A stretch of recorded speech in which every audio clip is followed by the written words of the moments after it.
Parks and Recreation Commission of the City of Vacaville for August 5th, 2020. Good evening, Vacaville. We appreciate everyone who is participating in tonight's Park and Recreation teleconference meeting. This meeting will be conducted pursuant to Governor's Executive Order 2920. Please bear with us as we attempt to use remote tools. Instructions to call into the meeting or participate from a computer are provided on the agenda of the city's website at www.cityofvacaville.com. Callers who wish to comment can press *9 to get into the speaking queue. Computer users can click the raise hand button within the Zoom controls to request to speak. With that said, Madam Secretary, we are at agenda item 1, roll call, please. Commissioner Leonard? Present. Commissioner Lujan? Here. Commissioner Rucker? Commissioner Thompson? Present. Commissioner Vasquez? Here. Vice Chair Ramos? Here. And Chair McMahon? Here. Thank you. Thank you. Commissioner Lujan, would you do the honor of the Pledge of Allegiance this evening, ma'am? Absolutely. I pledge of allegiance to the flag, the United States of America, and to the republic for which it stands, one nation, under God, indivisible, with liberty and justice for all. Thank you very much, ma'am. Item number 3 is approval of the agenda. Are there any changes or additions to the agenda? There are none, Chair McMahon. Thank you. Can I get a motion for approval of the agenda, please? Motion to approve the agenda. This is Commissioner Vasquez. And a second? Vice Chair Ramos, I second. Okay, Vasquez and Ramos. Moving on to item number 4, please. Or excuse me, let's do a roll call vote on that, please. Okay. Commissioner Leonard? Aye. Commissioner Lujan? Aye. Commissioner Thompson?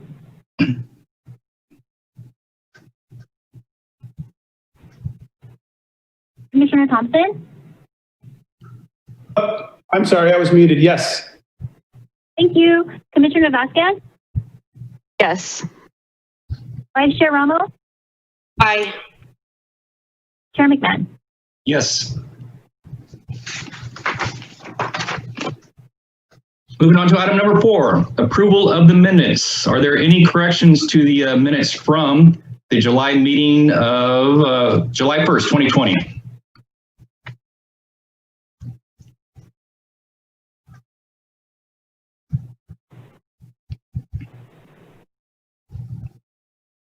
And Madam Director, did you hear that? Yeah, we have none. Okay, thank you. So no corrections or additions. May I have a motion for the approval of the minutes for July 1, 2020?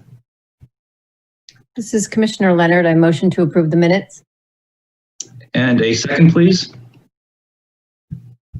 Commissioner Lujan, I second. Okay, I have Leonard and Lujan. Thank you. Tracy, can we get a roll call vote, please? Sure. Commissioner Leonard? Aye. Commissioner Lujan? Aye. Commissioner Thompson? Yes. Commissioner Vasquez? Yes. Vice Chair Ramos? Aye. And Chair McMahon? Yes. Thank you very much. Item agenda number 5, correspondence, and it says none. Is that still true, Director Walker? Yes, that is correct, Chair Thank McMahon. you. Thank you very much. Moving on to item number 6, presentations. I see there are none this evening. We are now at item, I'm sorry, go ahead.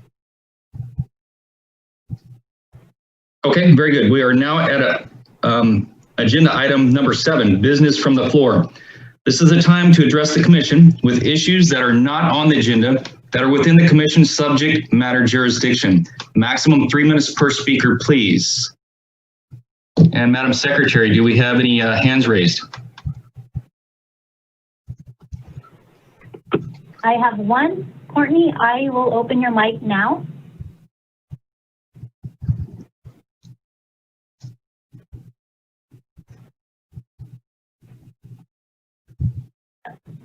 Hello, Courtney.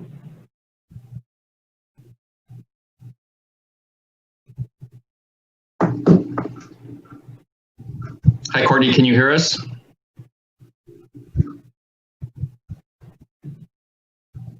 Madam Secretary, is there anyone else on the line? Maybe we can go to the next caller and come back to Courtney, please. She's the only one with her hand raised at the moment. And so Okay. I'm trying to meet her as well. Oh, there All you go. right, I think I got it now. Okay. Hi, Courtney. Sorry about that. I'm calling in regards to something, and it actually is on the agenda. We've in the time, past couple times we haven't sometimes been able to speak on some of the items. So I'm just curious in regards to the YSAT and the appointment of the YSAT commissioner. Will public be able to have comment on that this time? Yes, Courtney, when we get to that agenda item, we'll talk about that. Perfect, thank you. Thank you.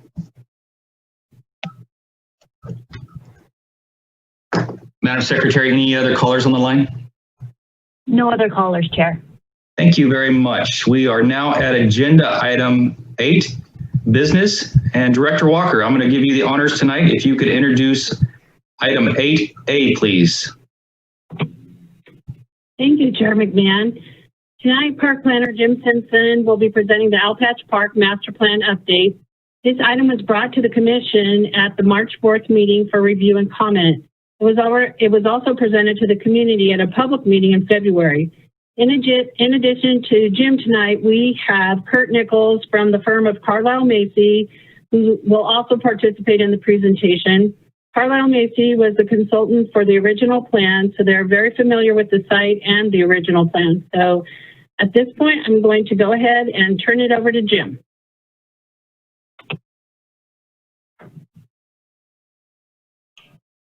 Thank you, Director. Good evening, Mr. Chairman and Commissioners. Can you hear me okay? We hear just fine, Jim. Thank you. Thank you. Carrie did a little brief introduction on this, and I just want to add to it a little bit that Alpaca Park Master Plan was originally approved in 2001, and it had an initial phase 1 project that was completed in 2006. And so what we're looking at this evening is a modification of that already approved master plan, which incorporates some changes that are minor or major, depending on your viewpoint, but they are in response to trends and needs of the community that have changed and evolved over the last 19 years. So as Carrie mentioned, Director mentioned, this project came before you in March, and I know we have several new commissioners, so I'll give you a brief background on it a little bit. But we had a public meeting. Well, let me back up. We had a subcommittee set up, of which Chairman Mann sat on that for the commission, and we also had representatives from Public Works Department and Community Development Department, as well as the Parks and Recreation Department and the consultant.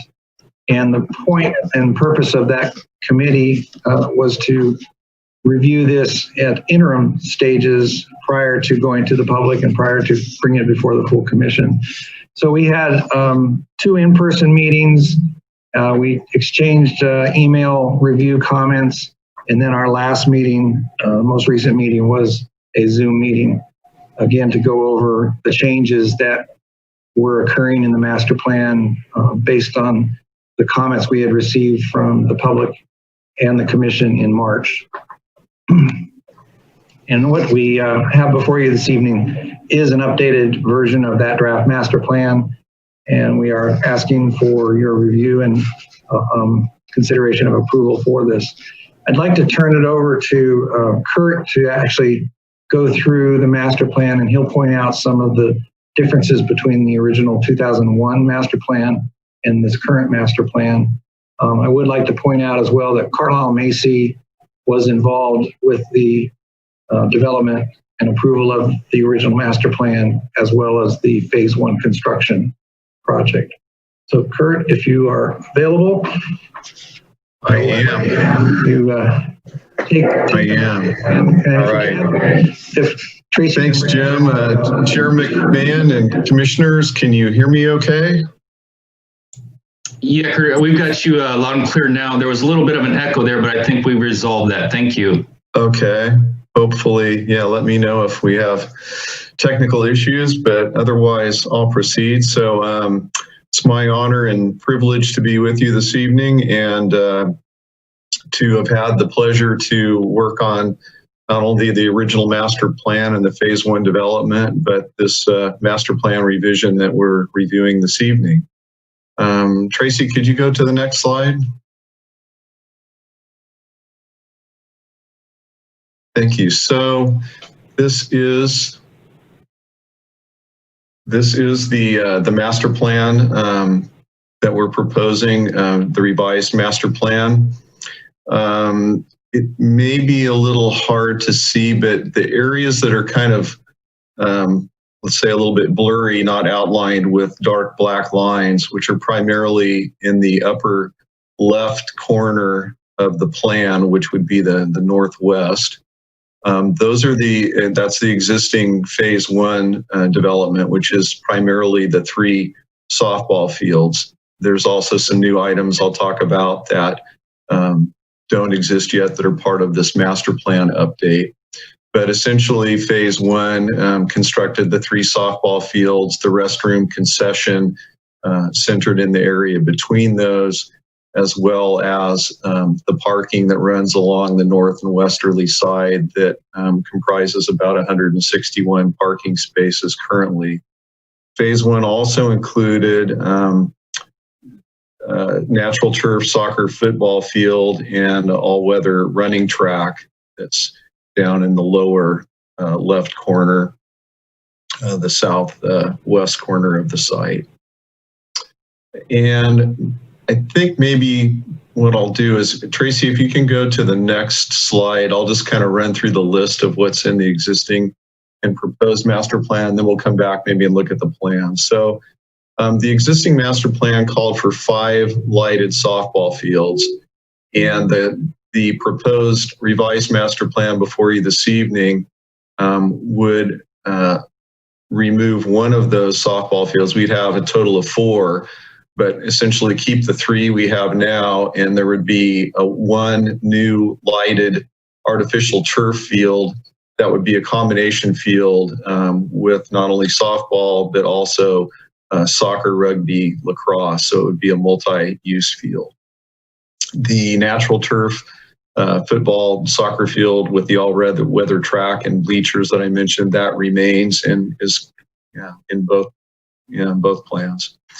There is an existing restroom concession and was in the original master plan. That will of course stay, and we're proposing to add a new restroom building that would be just a restroom building.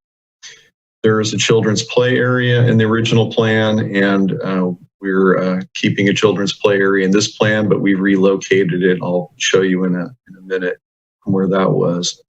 There are still picnic areas. Originally, there were 2 large covered group picnic areas. We're proposing now that there be 4 covered group picnic areas that are of the large variety, as well as some individual picnic tables and benches. Next slide, please. In the original master plan, to go along with the track, there was an area for field events like discus and shot put, long jump, triple jump, high jump, and pole vault. That area has not been developed yet. And in the proposed master plan, it's being proposed to be set aside for potential use as a skate park. We're also adding in the new master plan 4 covered lighted basketball courts in the form of 2 large open air kind of barn-like structures that would each have each cover 2 basketball courts with lighting. There's a maintenance facility in the master plan originally, and that remains in the proposed master plan. There's paved walkways and plazas common to both plans, and those stay. In addition, in the proposed master plan, we've added a measured distance path that's a little over 3/4 of a mile to traverse a distance around essentially the perimeter of the park. There were 3 vehicle access points in the original plan, and 2 of those off of California Drive, which have been developed, and a plan to provide a 3rd access near the southeast corner off of Peabody Road with a realigned signalized intersection with Caldwell Drive. In the proposed master plan, those vehicle access points would all still be there, but additionally, rather than do the signalized intersection and realignment of the access to be opposite Caldwell Drive, there would be a new vehicle access point off of Peabody, kind of near the center point of the easterly boundary of the project. There was parking for 658 vehicles in the original plan. We've looked at anticipated parking demand for the uses provided, as well as responding to some comments about providing parking for RVs. And so the current plan proposes 588 vehicles. And that includes spaces for 7 RVs. And let's see, I think now if we could go back to the master plan. So 2 slides previous, Tracy. Thank you. So in the plan here, the new items then are generally to the right side of the plan, kind of in the lower right corner and the whole right side, which is the easterly side. So as a thank you for pointing out there, let's go to the new multi-purpose field that's kind of in the middle of that area. So you can see that it provides for both softball and a field for soccer, rugby, lacrosse, and all that would be lighted. It also provides the existing parking is kind of a lighter color of gray that you can see, and then the darker gray is all the new parking that we would be adding along the easterly side, and particularly in the southeast corner. The play area that is kind of between the track and football field and the new synthetic field, that area previously was located up in the north where the group picnic area is now proposed to be located. There was some group picnic up in that area between the 2 northerly softball fields. Yes, right there. That was where the play area was in the original master plan. There were concerns about it being in an area potentially subject to foul balls and kind of close to the drop off. And so anyway, we looked at some other options for relocating that and are proposing to relocate it and actually expand it a little bit in size to accommodate both 2 to 5 play area and a 5 to 12 play area. So it's located down to the more the southerly end of the site by the parking there that you can see. It's kind of in the light tan color. Also in that area is right by the play area is where the new restroom would be. Yeah, right there. And then the 2 of the additional group picnic areas that would be covered, and each would have 6 tables. And then just immediately south of that is the area where the new basketball courts would be. And you can see they are kind of the form of the 2 structures that would be kind of open metal barn type structures that would cover the basketball courts and provide lighting. There's also then some individual picnic tables just to the left of, just to the west of the play area. They're tucked underneath the trees, so it's kind of hard to see them when we're looking at the overall plan. But yeah, they're right in that area there. There's 5 individual pads with tables right off of the play area. And then if we move up kind of north of the above the track and football field to where the skate park area is shown, which is the area that was previously designated for the field events. We also have a covered picnic shelter with 4 tables for kind of smaller groups associated with the skate park in that area. And then another picnic area would be moving just to the right, to the east of the skate park area between 2 of the softball fields. Yeah, right there. We've got 4 more picnic tables on pads there, kind of sheltered by the trees. And then I think I mentioned we've expanded a little bit the group picnic area where previously the play area was going to be to the north end of the site that you see right there. There's an area with 2 structures, each with 6 tables there. Moving to the northwest corner, we provided pedestrian access to pick up people from the surrounding area that might be coming by foot. So move over to the far right, if you would there. Yeah, to that's our signalized intersection with crosswalks where we would pick up pedestrians coming along Peabody and in California and other areas connected to those. And there's a pedestrian connection to bring you into the park there and into kind of an entry plaza area by this new synthetic field. In the previous meeting when we came to you in March, it was suggested and pointed out that we could use another emergency vehicle access way to get to the center part of the site from the east side. And so we added that. We had just a pedestrian walkway there for kind of where the other pink trees are, if you will. There's an area that we widened and extended out into the parking so that emergency vehicles could access the central core area more easily. So that was accommodated there. Let's see.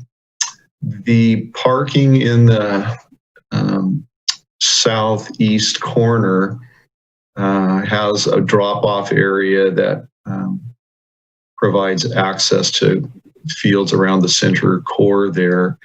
And then the most recent addition to the plan was an area of RV parking spaces at the south end of that parking lot. You can see there's kind of a one-way pull through there that would allow for RV parking spaces on either side of that drive aisle through there.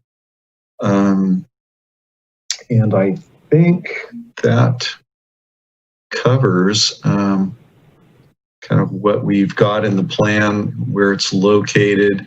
The other thing I should mention is the new access point new to this plan off of Peabody near the center of the site. If you look on Peabody, you can see the dark lines there. That's the striping showing a left turn lane into the site that's facilitated by striping the existing road, and that was reviewed with and suggested by Public Works as a way to make that work. I think I've got everything covered now. We added a few other turf areas you can see up in the north east corner there that are open, kind of smaller open play field areas, as well as just to the east of the play area and by the picnic area, there's another open turf area that's for more kind of informal play. Oh, I should mention the dark dashed line that you see going around the site. That is the measured distance path. That's a little over 3/4 of a mile. It's generally around the perimeter, but you can see kind of a heavy dashed line. There it is, yeah. And that goes around the perimeter and gets a nice circuit of about, 0.82 miles, I guess, to be more exact. So I think at this point, I'm going to hand it back to Jim to go over some of the specific comments that we addressed in the process, a little more about the process, but be available for any questions as we proceed. So back to you, Jim. Thank you, Kurt. Yeah, I would just want to touch on some of the history again as to comments that we received and we were able to address or why we did not address them. So early on at the public meeting, we got some affirmative responses in terms of liking the play area, liking adding in the picnic areas and the basketball courts. There was a suggestion that we consider a community garden. It was considered, but the city park system doesn't currently have a community garden program in terms of anyone to manage it or the maintenance budgets to help maintain or set that up. And also Centennial Park is going to have, I don't know if you call them a traditional community garden, but it's going to have some different garden spaces. And I'm not involved in the Centennial Park master plan, but I think it would lend itself to incorporating, a community garden type of feature in that setting as well. There was a suggestion to consider adding a dog park to Alpaca Park, but again, the cities, I think between Director Walker and Hugh and commissioner involvement, they've already designated 5 dog parks throughout the city. There's the one at Centennial Park, and there's another one that'll be developed at Roberts Ranch, I believe, and then 3 others across the city. So we didn't see, that fitting into those plans for those 5 particular dog parks already in the works. Another suggestion was made to add pickleball courts to Alpaca Park. Again, those are planned for Roberts Ranch, and we have tennis courts, and I think they are planned to be some dual-purpose tennis and pickleball courts in the Centennial Park master plan as well. So again, those are being addressed in some other park planning projects that are underway. There was some comments made at the public meeting regarding how it seemed Alpaca Park was only geared towards adult use for the fields. And that's more of a programming type of comment or a programming type of area. The fields will accommodate youth sports if that's something that needs to come about in the future. It doesn't really change the design of the field. It changes the baselines and maybe the infield, but they can be used by youth. It's just that the youth right now is right down in California at Keating Park and other locations, depending whether it's softball or Little League or pony ball. So Alpaca has historically been the adult softball field use.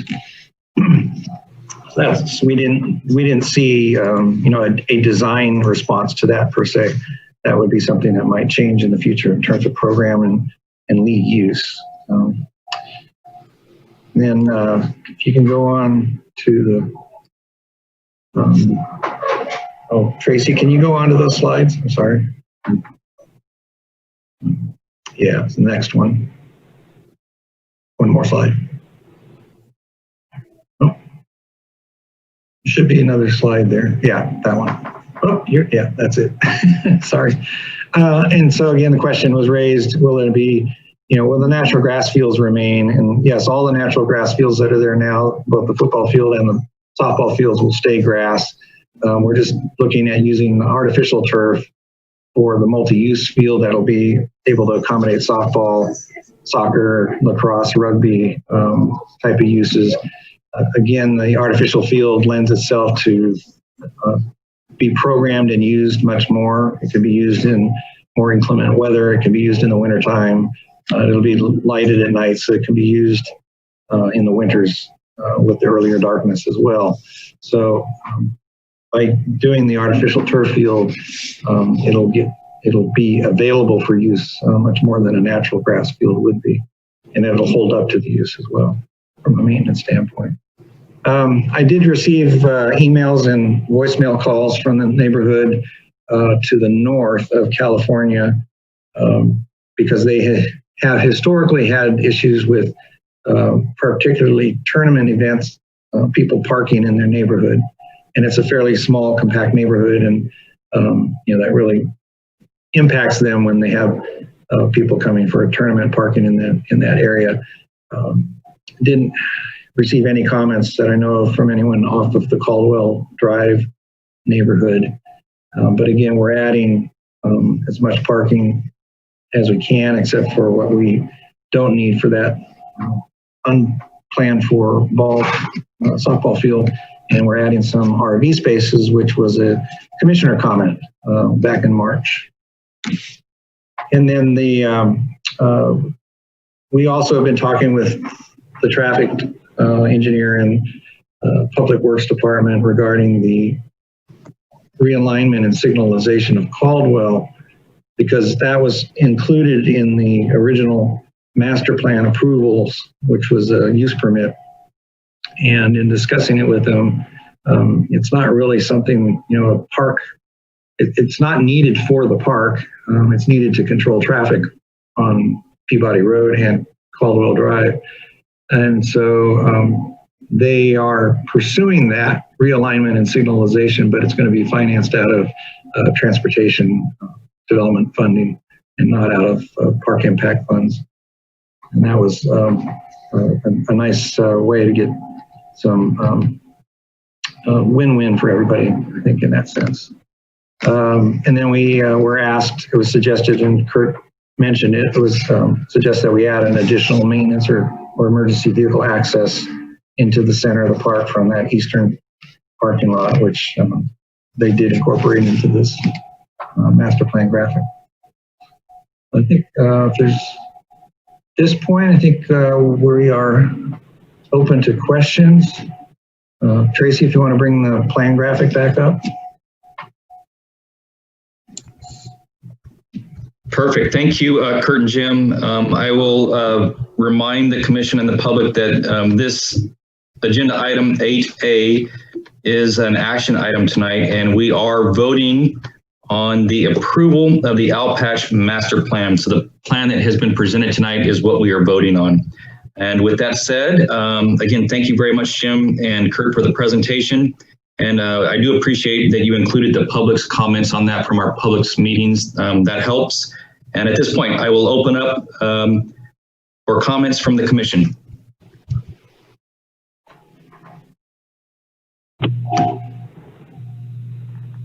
Hello, Chair. This is Commissioner Lujan. May I address the presenters?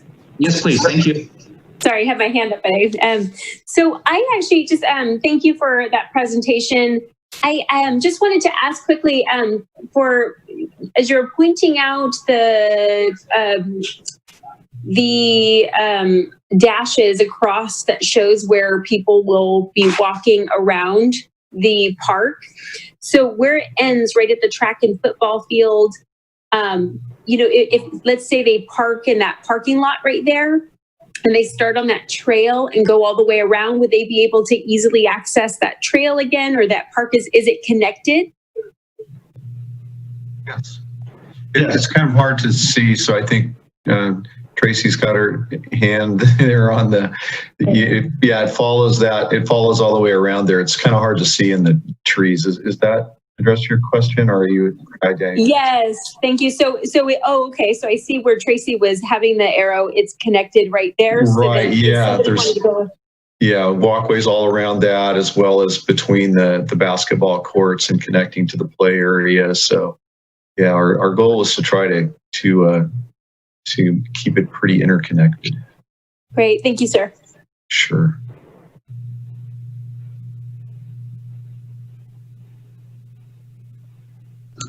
Oh, very good. Thank you. And it looks like Commissioner Thompson, you have your hand up. Yes. Thank you for the update. I think the updates to the Alpaca master plan, I like very much, almost all of it. I think it's brilliant. Specifically, I think the multi-use artificial turf field is absolutely brilliant. As someone who's involved in baseball and softball and other sports, I see that as adding flexibility to the park for lots of youth and adults and anyone who wants to go out there and play. I do have a question about the RV parking. While I do generally like the offering of RV parking, does this create a possible maintenance issue? Or are people going to be camping there overnight? Is RV parking intended to be day use, overnight use? Is there potential for, quote, tailgating or some kind of overnight events there at the park? And if that's not intended, how do we manage that? Thank you.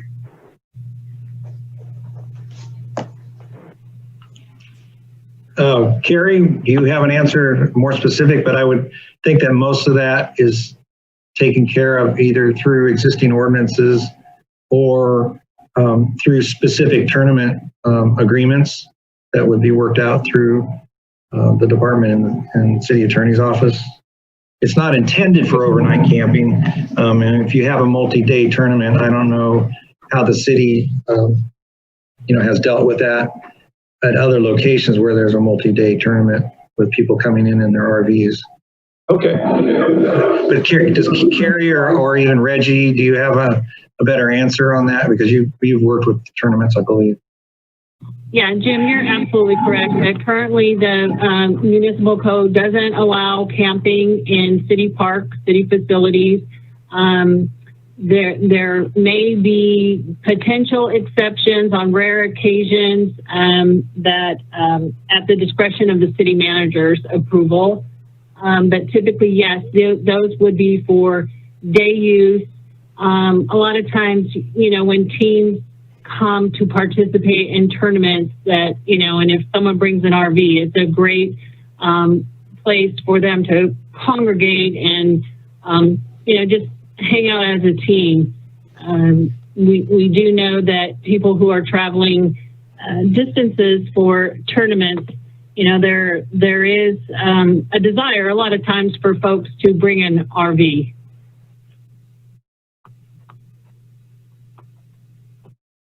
Great. Thank you very, very much for the clarification. Thank you very much. Commissioner Thompson, any other further comments, sir? No, that satisfies my curiosity. Thank you. Thank you. Commissioner Vasquez. Hello, good evening, Commissioner Vasquez. I have a couple of questions and comments, probably mostly because I'm a new commissioner and this is the first time I'm reviewing a master plan in such detail and in depth. But I did go back and rewatch the commission meeting from March and reviewed that agenda packet and reviewed this one. And so I still have a couple of questions. I know it was mentioned that the, subcommittee that makes up the group that reviews the master plan, it was mentioned that Public Works, Community Development, and a commissioner was on this, but do we ever include residents or constituents of the park users in these committees? Jim, would you like to address that question, sir? I unfortunately haven't had enough time at the city to be able to answer that question. I'd have to defer to one of the other more senior staff members. Director Walker. This is Director Walker. I would say typically I'm trying to think of a circumstance where we included residents, and that's why we typically go through the public engagement process and hold community meetings. And I'm going to Park Planner Hesterman. Do you recall us having committees made up of residents? Again, I'm thinking of for Brighton Landing, Nasha Mesta, Corderos, all of those which are more recent constructed parks. We had community meetings. We didn't really have committees for those parks. They're neighborhood parks and but again, had community meetings where residents that within a certain geographic area are invited to participate, are noticed and invited to participate in those meetings. I can't think of any committees, Hugh, where we had residents. Can you? Well, the recent dog park design, we had a dog park committee at their dog park at Centennial Park. Yeah, there was a good deal of, well, we've had both commissioners and a good number of resident volunteers participate in that. I'm sorry to interrupt. Again, I understand the nature of the conversation, but I do want to caution the commission not to err too far off the topic, the agendized topic. Be mindful of the Brown Act. Thank you for that, David. Okay. Yeah, if I could just remind everybody, the topic or the agenda item is the approval of the Alpaca master plan as presented. So if we could stick to that, and I appreciate that, David. Thank you. Yeah, I mean, I think my question's on topic in that when I went back to the March Commission video, I think it was stated that there was only like 8 or 9 residents in attendance at the February community meeting. And so I think, it concerns me that how do we know what the community wants or needs are? Specifically when this park is, it's highly used by adult leagues, youth sports leagues. And so, I think I've got concerns about how this information gets communicated. And I had looked at the Facebook posts, and there was lots of comments in the Facebook posts and Instagram posts from Parks and Rec. And so I think, I just wanted to voice that concern that I think, as a commissioner, that hopefully we can, encourage Parks and Rec staff and team to maybe be more strategic in how they're communicating and engaging residents in these conversations, because I've also been at other master plan meetings and there is a little engagement, but I know that, the staff have direct access to program participants who the adult youth, the adult leagues, and also the youth sports leagues. I did have another question about, the synthetic turf. Do we have other parks that currently have synthetic turf? And do we know what the maintenance costs? I also heard in the March Commission meeting that it costs less to maintain, but how do we know that? Is there any research or fiscal impact on the maintenance of synthetic turf versus regular grass? And now this park will have right, both grass and synthetic turf. And do we have folks in Public Works that are specialized in synthetic turf and maintenance of? Thank you, Commissioner Vasquez. Who would best answer that? Would that be Hugh Hesterman or Jim? Well, I can answer part of that based on my history in another local agency. In terms of the city having any synthetic turf fields, I don't believe Vacaville has any existing synthetic turf fields.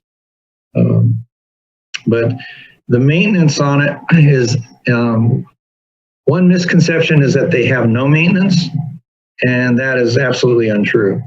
Synthetic turf fields do take some regular maintenance, and then usually a once a year, more intensive type of maintenance, which has to do with making sure that the infill material is been topped off and filled in, and the fields are groomed in a much more detailed manner. And then because on a quarterly basis, they need to be groomed again to keep the infill material in place and just get materials out of it that aren't supposed to be in there in terms of leaf debris or people might be dropping sunflower seeds or things like that, which would require some spot maintenance to keep it in prime condition. So they don't need watering per se. Most fields being put in now do include some sort of a watering system to help cool the field down or cool the players down. just because of the heat gain that the synthetic turfs can get. And then ultimately, they have a warranted lifespan of 8 to 10 years, and so there is a replacement cost down the road for the synthetic turf fields.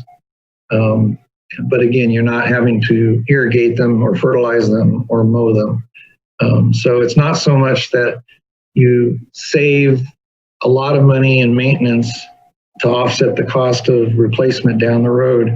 What you're gaining again is a multiple field type of use out of it, programming use, because you can use it even though it's been raining. You can use it, in the darkness when it's lit, and you can't do that with an unlighted natural turf field. Or if you light a natural turf field and try and use it to the degree that the lights allow you to, you just beat it into the ground, and the maintenance, crews can't really keep it viable. So that's my personal history and research for another agency. Okay, thank you, Jim.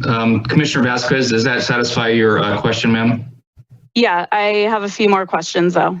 Okay, and again, I would just kindly remind the commission that we are, the agenda item is just approval of the plan presented. So if we could make sure we stick with that, that's much appreciated. And please, ma'am, go ahead with your next question. Okay, so I also saw on Facebook and Instagram, there were some comments from the community and actual concerns that that this master plan is removing the softball fields. And so I think just a note and for a point of clarification that when these plans are drawn, the grassed infields is what makes it look like a baseball field. So I think folks in the community, when they saw this on social media, actually thought that the fields were getting converted from softball to baseball fields. So I would just caution as we do review these master plans, and this probably should have been commented at the previous commission meeting, that those are details that people pay attention to and notice.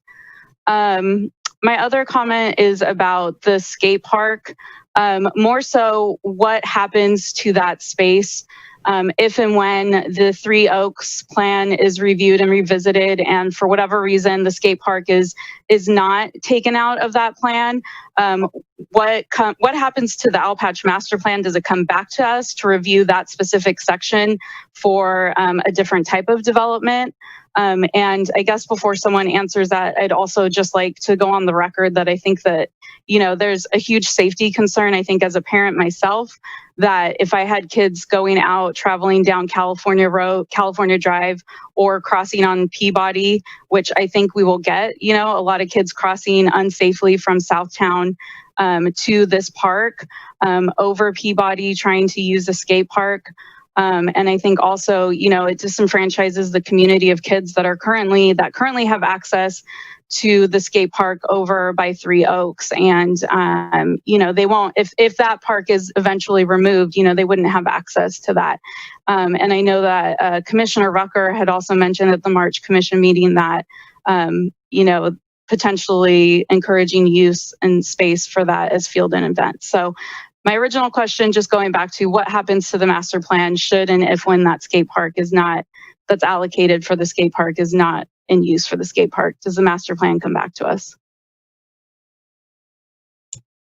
I would say no, because unless the skate park is developed, that will remain an open area, it could be turfed and irrigated, but at this point it would remain as it is now, which is just an undeveloped portion of the park.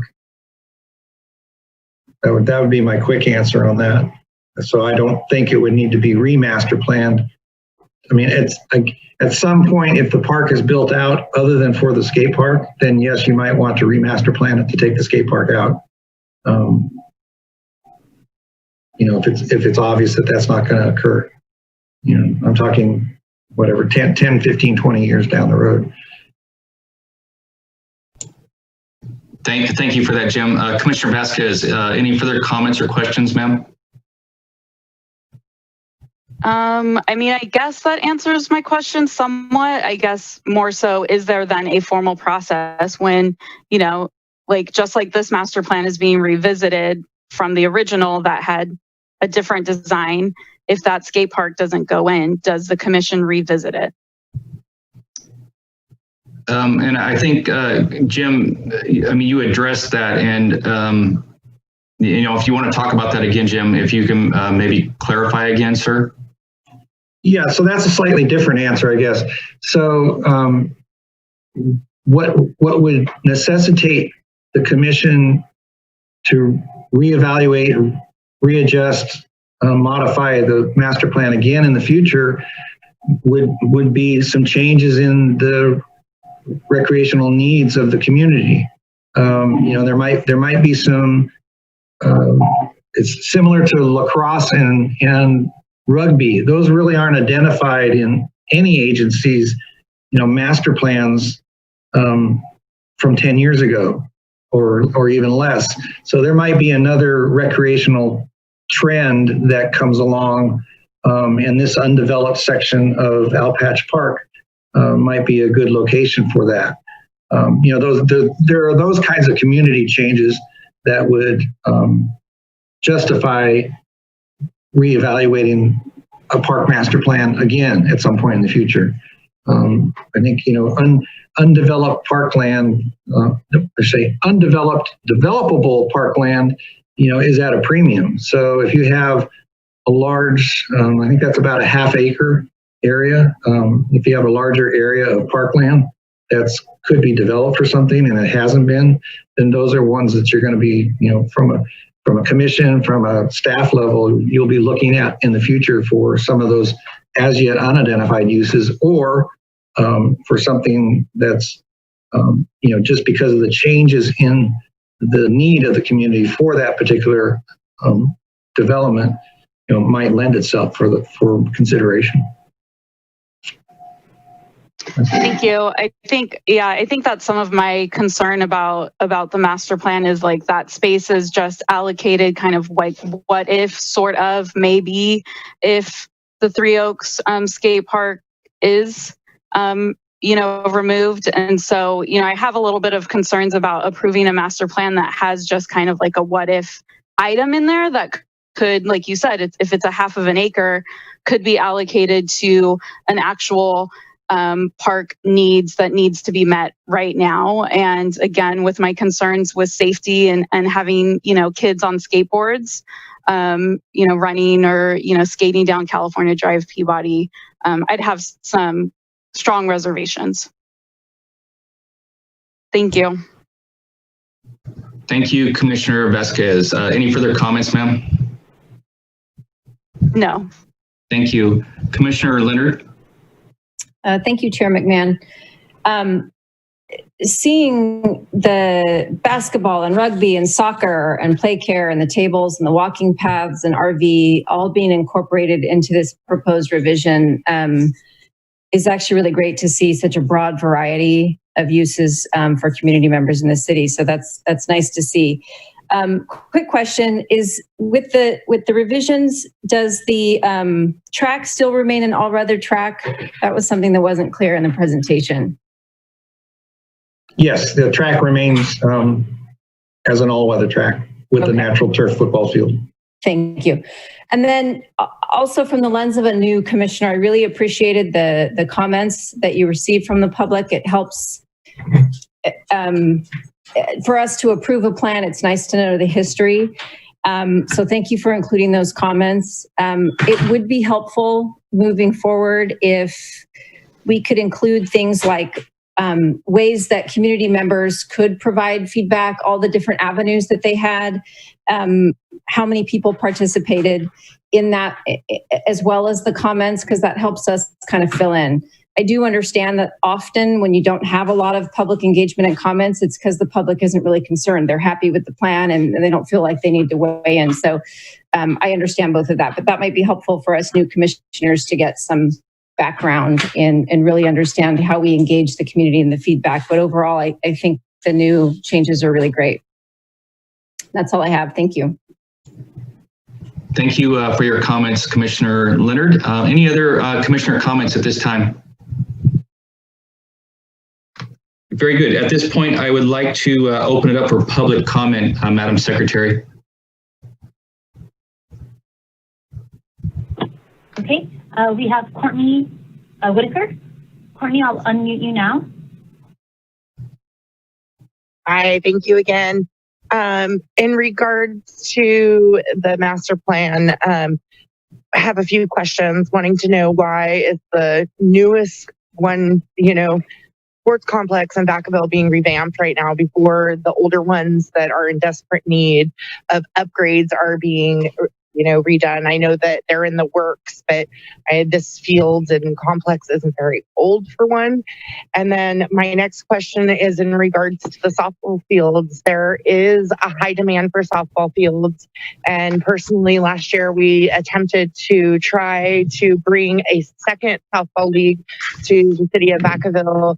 And we were told that we just don't have the fields for it here in town. And originally it was planned to have 5 fields, and now it looks like we get the 3, and then we have one multi-purpose. And I feel that, it was kind of overlooked that softball does have that need.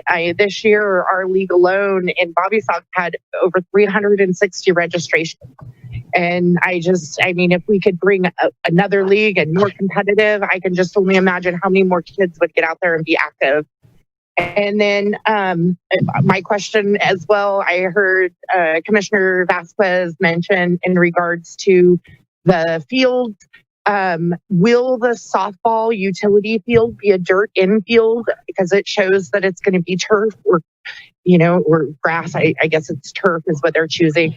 But softball fields themselves have dirt infields and they don't have turf or grass. So I'm wondering if that's just an oversight that was on the master plan, or if it actually intends to have a turf infield. And those are my questions. Yeah. Let me answer the last question first. I think it's just I want to say an oversight. It's just a design illustration that we didn't catch in terms of showing the skinned infield. The artificial turf infields, they do use a brown tan artificial turf material. There's some early experiments where they tried to use cinder and fines for the dirt infields with the artificial turf, and that just causes a lot of problems and early failure of the artificial turf. But yeah, that is that's just an illustrative detail that we didn't catch. Right. I do know from experience with my son and turf field. Okay. Sorry. No, thank you for that, Jim. Did that clarify your question there, Courtney? So it looks like yes it's an and no. oversight. I mean, it raises a concern with the infield being turf, because the kids with turf, I know for football, my son had to get special clothing for turf. I just can't imagine these girls sliding on that and what the liability of that is. Is there any research out there about turf softball dirt infield? I'm just curious. I haven't done the research. I appreciate your comments there. What I will say, and I want to address the first part of your question, Courtney, as I look at just the different fields here in Vacaville, between softball and baseball, I count 22 fields that are diamond type fields, softball and baseball. In the whole city of Vacaville, there are a total of 6 soccer type fields. And 4 of those are leased by VYSL. So that limits us to 2 linear type fields. So, we're trying to make the best use of this space with a multi-use type field, just to accommodate everybody. Let's be reminded also that this is still a community park for the community to enjoy. So, we're just trying to make the best of that space, and that space allows us to put a linear type field on there.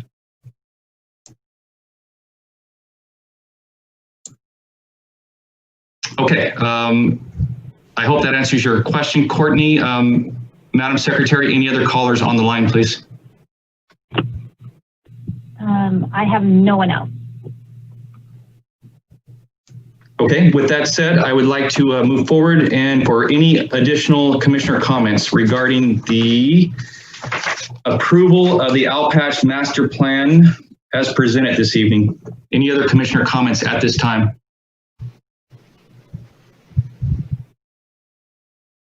Very good. At this point, again, I'm going to read the Chair Chair McMahon. McMahon. Oh, Yes, ma'am. Oh, I'm sorry. I'm very sorry. I didn't see that there. I have a comment. Sorry. Ramos. Okay. We'll go with the order I see them in right now. Vice Chair Ramos. Thank you, Chair. I want to echo, this park, I think, has very elegantly offered opportunity for lots of activity for lots of different constituencies. I'm very pleased to see that linear field. I know rugby and lacrosse is really starting to come into their own. We've seen lots of requests for that space. And at the meetings that I've attended, that we've been able to speak to the community about their desires for this space as well as the rest of the parks, I think this is really hitting the mark. So thanks very much, Chair McMahon, for sitting on that commission, and thank you, Jim, for all your work. I appreciate your comments, Vice Chair Ramos. And it looks like Commissioner Vasquez, you have a comment or question, ma'am? I just wanted to make sure or clarify. So the new turfed field will be a turfed infield. So it will not be a softball field. It will be a baseball field, just for point of clarification, to make sure that I heard that that conversation correctly. Jim, do you mind addressing that, sir?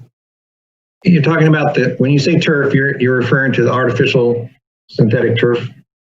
Correct. So, Yeah. The new field on to the right on the new plans. Right. So the new field should be illustrated as a skinned infield. It would be a synthetic material, and most likely.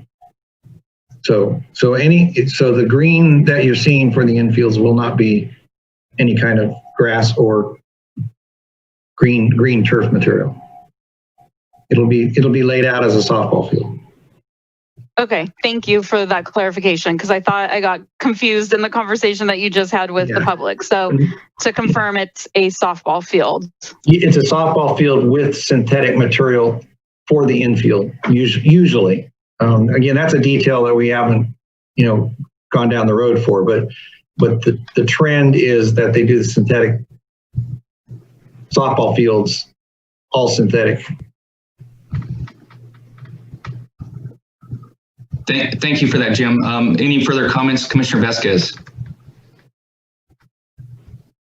No. Thank you, ma'am. Commissioner Leonard, please. Sorry, what is the kind of expected timeline for this new proposed plan in the park? Jim, I'll refer to you, sir. Yeah, at this time, there is funding to move into design, development, and construction documents. If that is, ultimate conclusion tonight in terms of adoption of the master plan, we'll go through the conditional use permit modification process, and we will be scoping it out with Public Works to move forward with probably phased construction, because we don't foresee being able to construct everything that's remained to be constructed all at one time. And then we will ask Carlisle Macy to prepare a proposal and submit that to us. So at this point, there is funding to proceed through that stage. And there is funding at this time for some amount of construction, but I don't believe it's enough to warrant a phase one type of project. But the outcome of or part of the construction and design development phase of work would be again much more detailed scoping and cost estimating to establish a construction budget. I recognize you don't maybe have all of the information that you need to give exact timelines, but if you were to ballpark 2 years, 5 years, 10 years, what does that look like? I'd say that the design development and design for a first phase type of project could be a year. from now.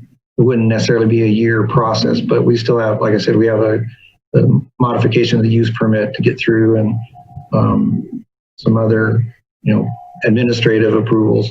But so probably it would take about a year to get it to the point where, if you had the budget in place for a phased project, you could go out to bid. Probably, again, in terms of timing, traditionally you would go out to bid maybe in, November or so, with the spring of the next year start of construction. So you're looking at, say, September of 2021, and then maybe you would be able to start some construction if the council approves a budget for it in 2022 at the soonest. Okay, thank you. Thank you for that clarification, Jim. We appreciate it. Any other commissioner comments? I see no hands from the commission. Tonight, the item we are voting on is approval of the Alpaca Master Plan update that was just presented to us. Now would be an appropriate time to entertain a motion.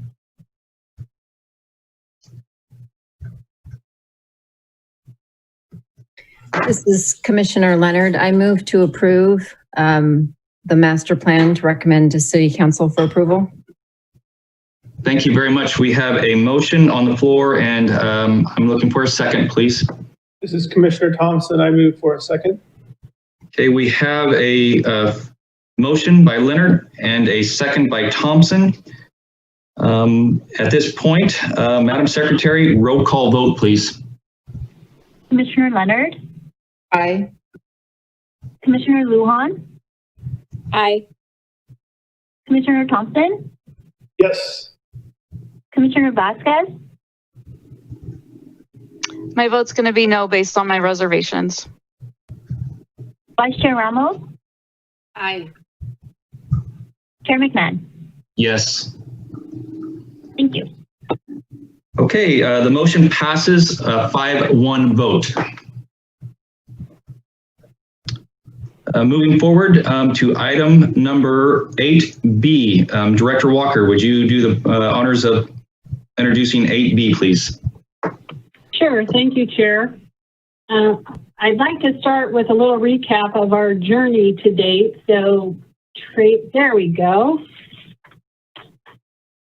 So, back in May, there was a special meeting, and during that meeting, there was discussion on public engagement, how we as a department assess community needs, and the different methods of public engagement that we use. We also had a presentation on the recreation needs assessment. Then moving on to the June meeting, pit stop number 2, that meeting, interim community development director Fred Baderi came and presented on the general plan. He shared the purpose of the general plan and how it is the overarching document that provides the vision for the future with regard to growth and change in the city. Then moving on last month, the July meeting, the Park and Recreation Master Plan was presented, and the relationship between the Park and Recreation Master Plan and the general plan was discussed. The purpose of the Park and Recreation Master Plan and how it guides development of park and recreation facilities, open space areas, and recreation programs to meet current and future needs. And so tonight, we are moving on to pit stop number 4 and a presentation on park and recreation facilities. So to kick off the presentation tonight, we have Associate Planner Christina Love, who is going to present on specific plans, their purpose, and their relationship to the general plan. And then Christina will pass it over to Hugh Hefferman, who will be presenting on facilities and facility standards, ratios, the different types of facilities, classifications, their purposes, and who they're intended to serve. So at this time, I am going to pass it over to Christina. Thank you, Carrie. Hello, Chair and Commissioners. My name is Christina Love. I believe this is my first time coming to you, or at least my first time in a really, really long time. So thank you for having me this evening. I am going to, as Carrie mentioned, kind of go over as brief as possible, but without too short of a presentation of what is a specific plan and how it ties into development and design for parks. Tracy, if you could go to the next slide, please. Thank you. So I typically like to start off with what is a specific plan, and we're going to start off with the legal definition. And in California, there is a state law that governs what a specific plan is and specifically what needs to be in that specific plan. So there are basic requirements that specific plans have to have text and diagrams that detail what the uses are, where they're located, if it's residential or commercial or parks and open space, how much area is designated for that particular type of use, and kind of the overall distribution. There are also specific plans are also required to map out infrastructure, be that utility infrastructure, so the underground water lines, storm drains, sewer, as well as roadways that support and are necessary for the identified uses. Specific plans also define standards and criteria for development of the project that's within that specified boundary of the specific plan. This can include architectural and aesthetic design, but it also includes a physical progression of the development, so basically a phasing plan. And most importantly, all specific plans are required to be consistent with the general plan. So as part of a process of a specific plan, staff is required to review what's being requested and make sure it's consistent with that general plan. Next, please. So then I like to get into kind of what is a planner's definition of a specific plan. Planners, we like specific plans because they're tools for the systematic implementation of a general plan that links general plan policies to specialized development standards that are more triggered and more focused on an individual development within a defined area. Specific plans are dynamic documents. It's a fancy way of saying they are subject to change. Now that the change has to be triggered and requested by the property owner. So not anybody can come in and change a specific plan. It does have to be done by the property owner. And such a change is required to go through a similar process, same process really, of when a specific plan is adopted. So it has to go through a review process with notices, public hearings, and specific plans are required in Vacaville to be adopted and approved by City Council. So there's a whole hearing process for any kind of changes that would be involved in that as well. Lastly, if specific plan does not vest development merely by adoption or by statute, what that means is, so an example, we have a few different specific plans in Vacaville. One of the oldest ones that we have is the North Village specific plan. It was first adopted in 1994. And of course, as time has come along, that specific plan has been changed quite a few times by the property owner, which is Sino Developers. And part of that, so they have a phasing plan, and each time they go in to do a new section of that specific plan, they have to go through a review process for how the subdivision is going to be laid out. So it's not that they got the specific plan with a conceptual drawing of where everything's going to go and boom, they get to develop. So they do have to continue to go through that process. However, if something does come through, for example, again, in North Village, there is a commercial site. In the specific plan of North Village, there are development standards for a commercial development. If a commercial development were to come through that is consistent with the general plan, there is a way to streamline and expedite the development of that because the review for development has already been done with that adopted specific plan. So it can be a very useful tool. Next.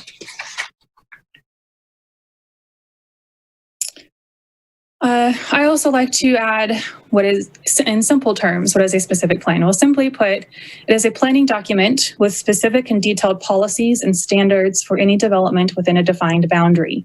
So you see a little random picture that I picked up with the blue line there. So that could potentially be a defined boundary that, say could have 250 acres of a mixed variety of development that's governed by a specific plan. So a specific plan is the mini land use and development plan with a phased infrastructure that has also already considered, taken into account and done an environmental review and environmental considerations within that boundary. Next. So where does a specific plan fit in with other planning documents that we have? You see here is a triangle, an inverted triangle that I learned long ago to try to, as a way to understand various layers of planning documents and how they fit into all the way down to the point, which is down into the specific approvals of a particular site. So starting at the top with a general plan, as Carrie mentioned, I understand Fred was in a few meetings ago getting into detail about what a general plan is. So just briefly, a general plan is a document that reflects the community's vision and long-term goals with implementation policies. It's kind of the 30,000-foot sky view of what a city could look like within the next 20 years. So it is a general blueprint. There are state-mandated elements. This is also, general plans are also governed by state law.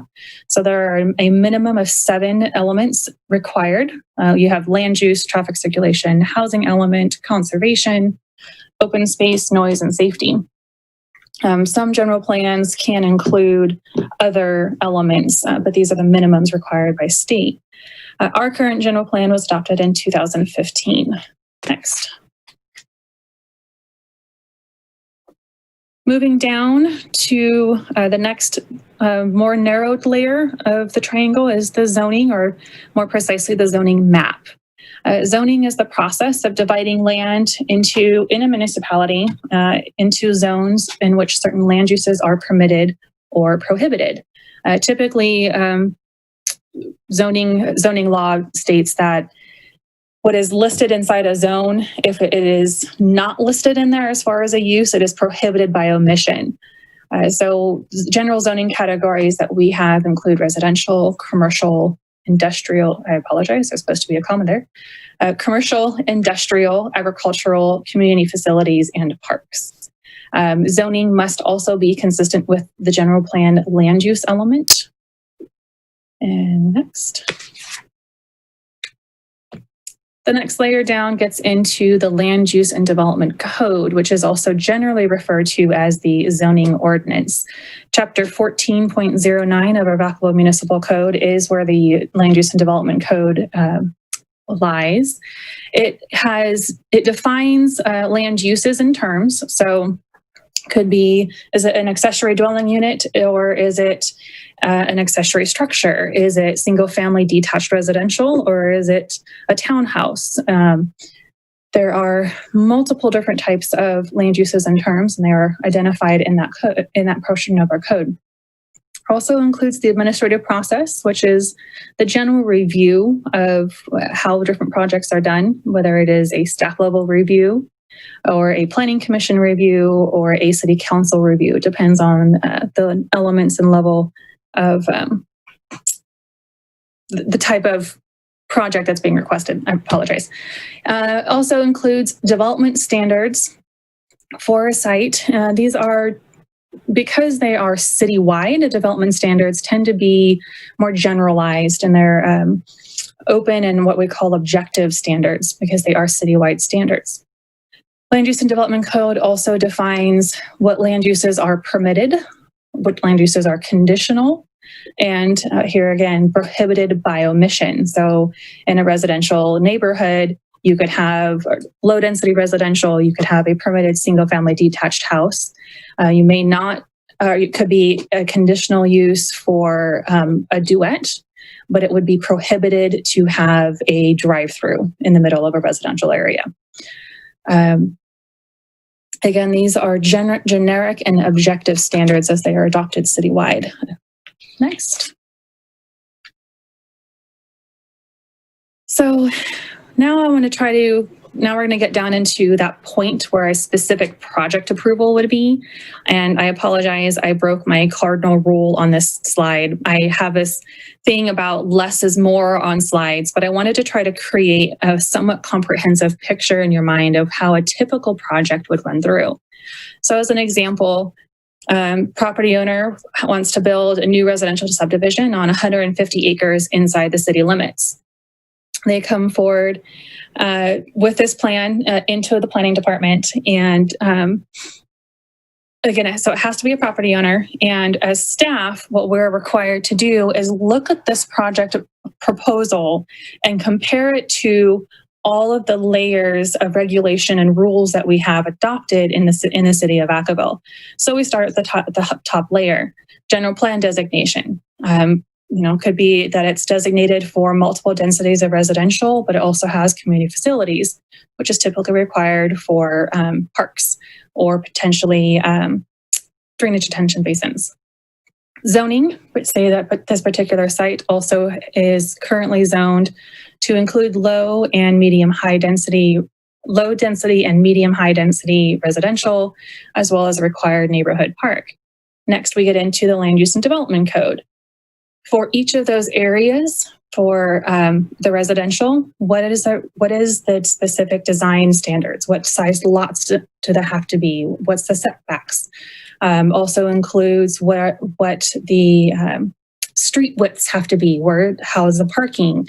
How is the traffic situation and circulation fit into play? That's part of the tentative map process. And inside the Land Use and Development Code, however, it would be noticed that there are no design guidelines for a park because that's typically done as a separate review process. And I'll get a little bit more into that in just a moment. So finally, we get down to, say this project is, it's gone through the review process, it's gone through neighborhood hearing or neighborhood meeting process, and now getting ready to go through the public hearing process. If there are no exceptions to development standards, as identified in the Land Use and Development Code, it could be a Planning Commission public hearing with a review for their final determination on the project. If there are exceptions to development standards, Planning Commission would have to then would still be a hearing and review, but might actually require a recommendation to council, and council would be the public hearing and decision body, especially if it requires any revisions to the general plan. For park design, again, as it's been done in the past, typically it's a separate process that's done through the work efforts of city staff, both at park planning and public works, as a joint applicant, for lack of a better term, and it's usually done after subdivision approval. Next, please. Well, with that said, where does a specific plan come into play? Specific plan, as you can see here, basically encompasses zoning, the map aspect of it, as well as the Land Use and Development Code chapter in a more defined and precise manner for a project within a boundary. I apologize, I lost my place. So they tend to be, what's great about a specific plan, including the land use and the zoning, the municipal code portion of it, as I mentioned, is a citywide, so it is more generic and broad and is very objective. In a specific plan, you can have more details into what that community should look like. So you can essentially create a sense of place and a theme and have those more detailed design plans and guidance in that specific plan. That can include, and as I'll get into a little bit more in a moment, we're moving towards the path of having that also include more detailed designs of the park. A recent example where that was done would be, but for new development, the Roberts Ranch specific plan that was approved a few years ago. I apologize, I don't remember the exact date, where the park master plan was designed while the specific plan was under review, and it ended up being a chapter of that specific plan, and the whole thing went to City Council for approval at the same time. Or can also include redevelopment sites, such as the downtown specific plan, which is currently in progress, that may include park elements to it as well, as far as further enhancements. But that's a whole different topic. Okay, next, please. Moving forward from what is a specific plan to why a specific plan. A little bit of a review and from what I just said, but can't stress this enough, why specific plans are good tools to have. They are tools for developing a community sense of place and for making a vibrant and livable neighborhood through more specific standards. Again, having that defined architectural design standards beyond what is in the General Land Use and Development Code can really help support an entire project. It also provides a clear plan for development as far as development type, phasing, infrastructure, design. It creates essentially a roadmap of how a community will develop and where it's going to go. It also provides flexibility from the development design and standards outside of the Land Use Development Code. The Land Use Development Code can be, in some instances, can be very strict as far as a side yard setback might need to be 10 feet for any home in a low density residential. Well, in a specific plan, they can create new standards that are unique to that development within the boundary. Lastly, you can also streamline development that is consistent with the plan, the entire project plan is very heavily analyzed within a project level environmental review or environmental impact report, which analyzes traffic, air, park impacts, school impacts. It's one of 19 different topics inside that environmental review report, and it's analyzed for the entire project. So if a project, again, comes in that is consistent with what has already been reviewed, we wouldn't make them go through a new review process because it's already been reviewed and approved.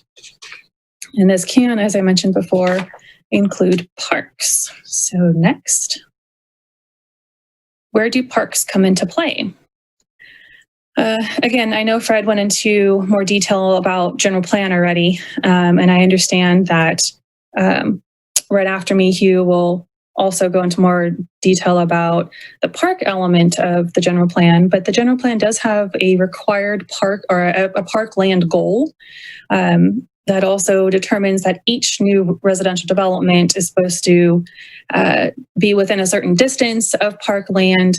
And so therefore, large developments, typically covered in specific plans, are required to set aside a certain amount of park space. And it's within, and there are three different general categories of parkland. It could be a neighborhood park, which is typically inside a new subdivision. And then we have our community parks and our regional parks. Of course, parkland is typically, or I guess in a standard, tied to per capita. So it means every new home has to pay a park impact fee. This park impact fee is collected at the time when the home builder pulls a new home permit. They pay this park impact fee, and the fees are intended to fund the development of these new parks or enhancement of existing parks, as may be the case at times. And based on the roadmap, I'm not going to go into much detail on the park fee. And based on the roadmap, I understand that the next meeting, I believe, Hugh will be presenting some information about the funding of parks. So the timing of parks, that's always a good, tricky question. Long story short, it is varied and it depends on the situation. Next, please. Design and development of parks in the history of, or the recent history of Vacaville, has been generally boiled down to three different paths, I guess I could say, of how the parks have been developed. In the past, the typical, most common way is that a new development, say a new residential subdivision comes in, parkland is set aside for the within the subdivision, and it's just an empty park site that is set aside for the city to be able to come in and purchase the land, and then city staff, then the whole project gets approved. After the fact, the city will then come in and do their internal review for the design of the park, present that to Planning Commission, to the public for comments, get everything, to Parks and Rec Commission, get comments, review, and recommendation. Then that goes on to council for final approval. Then the park master plan goes through the funding process and the bidding process. And then finally, eventually, sometime after a bunch of homes are built, the park is built. So this can be a rather lengthy process, and it used to always occur well after majority of the homes were built. One example being North Village Area Plan 1, where pretty much the entire area was built. And then the city was able to come in there. And behind the scenes, of course, there was progress going on in the park, but all the residents saw was a dirt lot until we were able to go in there and build the project. More recently, projects have come forward, one example being Southtown. The Southtown project came forward with a development agreement, and inside that development agreement, there were obligations and agreements where it would essentially be what we call a turnkey park. So the developer was the one who actually built the park. The city was the one who went through the design process and then the developer built what was designed. However, that process still required the design to occur after the subdivision approvals were approved. So there was still a bit of a lag between the development of the homes, significant number of homes before the park was done. Most DAs, more recent DAs have timing triggers. Examples for this one would be Brighton Landing, Vannon Meadows, Roberts Ranch, where, for example, maybe within the first 100 homes, the park has to be designed. Within the next 100 homes, the park site needs to be graded. And within the next 100 homes, the park needs to be built. Those are just ballpark numbers. But to give you an idea, what the development agreement has allowed us to put in triggers for the different levels of park development. Moving forward, the model that we would like to continue to do is that of what was done in Roberts Ranch specific plan. So Roberts Ranch was the first specific plan in Vacaville, where during the tentative map process, the specific plan review process, the general plan, the whole lengthy planning process, we also worked with Parks and Rec to do the master plan for all the parks within that specific plan. And that specific plan, or that master plan, essentially became a chapter of the specific plan and was adopted and approved at the same time. What was nice about that, so it defined where the triggers were, not only in the development agreement, but also defined, kind of laid out that map in a specific plan. This allowed the developer and the residents, as well as the city, to kind of see what the park would actually look like and give them a kind of a rough idea of when the park might be built. Next, please. So to wrap everything up, as I mentioned, specific plans in Vacaville going forward can and will play a bigger role in our planning process of new development, especially with larger projects that have multiple elements, and that will take more time to build. And ideally, we would really like to include one of those projects being that you may see, I don't know, maybe in another year or so, will be the specific plan that's under review for Green Tree. There are a series of parks and trail spaces that will be part of that specific plan. And the model we would like to follow with that will be that of Roberts Ranch. So the specific plan provides the opportunity to give upfront give and share more information about a project, and also streamline development as it builds on the later end. This includes development of parks. With the inclusion of the master plan and the specific plan, building in those timing triggers, not only in the development agreement, but as well as in that specific plan, really provides so much more information for the residents. It also provides the developer with an upfront knowledge of what the park will look like. So that I was a lot of information that I shoved into as fast of a presentation as I could. I am happy to answer any questions now, or if you have questions later, please feel free to email me or give me a call. That concludes my portion of the presentation. Hugh, I don't know if you want to take over. Sure. Thank you, Christina. I don't know if there was any questions for Christina. Chair McMahon, has anybody raised their hand? Not at this point, Hugh. Why don't we press on with your presentation? We'll go to commissioner comments and then we'll open it to the public. Okay, sounds very good. Thank you. Yes, I have been asked specifically to request that the commission and the public save their questions until the end of my presentation. So if you would, I will certainly make time for that at the end. Christina did a great job of segueing into my portion of this presentation. I'm looking specifically tonight and to convey to you an idea of how we developed and came about with all of our standards and the different types of facilities we have. So first, we're going to start with some definitions. We have basically 6 classifications of park and rec facilities. And Christina already covered the neighborhood parks, the community parks, and our regional park. We also have classifications of accessible open space, special purpose facilities, and bikeways, unpaved trails, and single track trails. So we're going to go through these one at a time. Neighborhood parks generally or typically are 1 to 10 acres in size. New ones, we shoot for a minimum of 6 acres, and that primarily has to do with efficiency, both in use and design of the park and also for maintenance. Obviously, the smaller the park is, the closer you can get to the people that may be using it. But when it gets to be too small, you just simply can't fit usable facilities within it. So the city of Vacaville has decided that 6 acres is the right size for a new minimum size for a new neighborhood park. And the idea is to serve those residential areas within a half-mile walk. Sometimes this is shown as a crow fly, as a half-mile circle, but more technically, we want to analyze it by actual walking distance. And that takes into account things like walking impediments like a freeway or a canal or other things that would make it difficult for a person to get to a park within a half mile.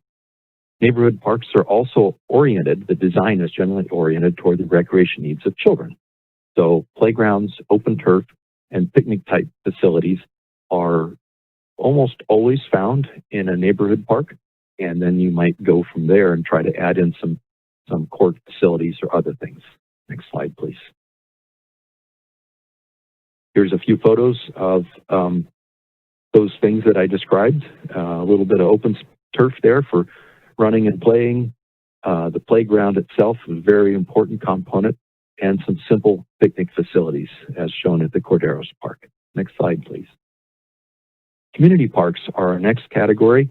They are typically larger, 12 to 60 acres in size, although I should point out that one notable exception to that is Centennial Park at 265 acres is also classified as a community park. So again, these are just general guidelines. We look to serve those residents within a 1.5 mile distance, although largely the type of facilities that are put in community parks are commonly drive-to type of facilities. So community parks are unique in that they can serve also the local neighborhood, those who are within walking distance, and also because of the type of major active recreational facilities they can accommodate, many people will drive or bicycle to them. And those types of facilities would include sports fields, sport courts, community buildings, including restrooms, swimming pools, natural areas, and spaces for community events. Next slide, please. Here's a few photos of some of the events you might, or the activities you might see in a community park. Lighted ball fields, or major ball fields, I should say, swimming facilities, the skate park, dog parks are ideal for community parks. And of course, I'm sure there's a whole list of others that you're well aware of. Next slide, please. Finally, regional park. It's our third category, third classification. We only have one of those. The city of Vacaville only has one, and that is Lagoon Valley Park, a favorite of the city. It did not show up in our previous general plan because the city did not operate Lagoon Valley Park at the time.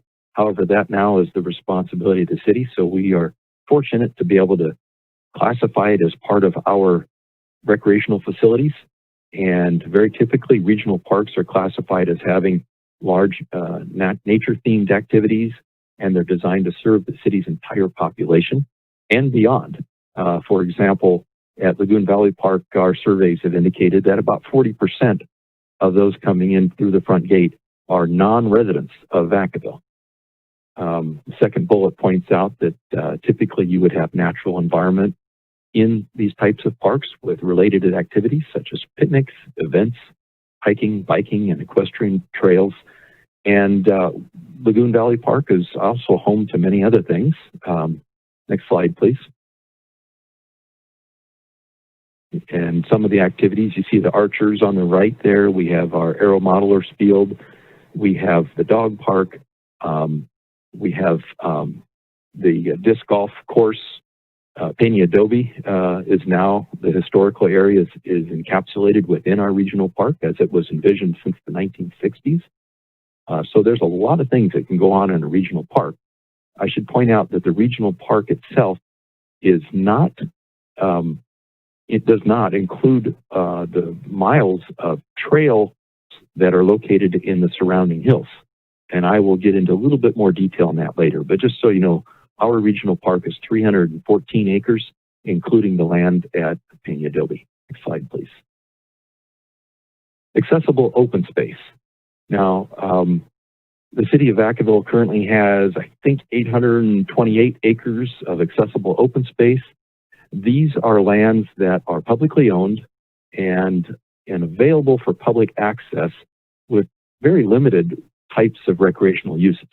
They are typically maintained in a very natural or at least a very minimally developed state, and they provide trailheads, or we would hope to provide trailheads with trails for the purpose of hiking, biking, horseback riding, bird watching, sky gazing, nature appreciation, and all the other things that people really enjoy using our accessible open spaces for. Next slide, please. Here's a few photos of some of our open space. On the left, you see Monument Point up by Old Rocky.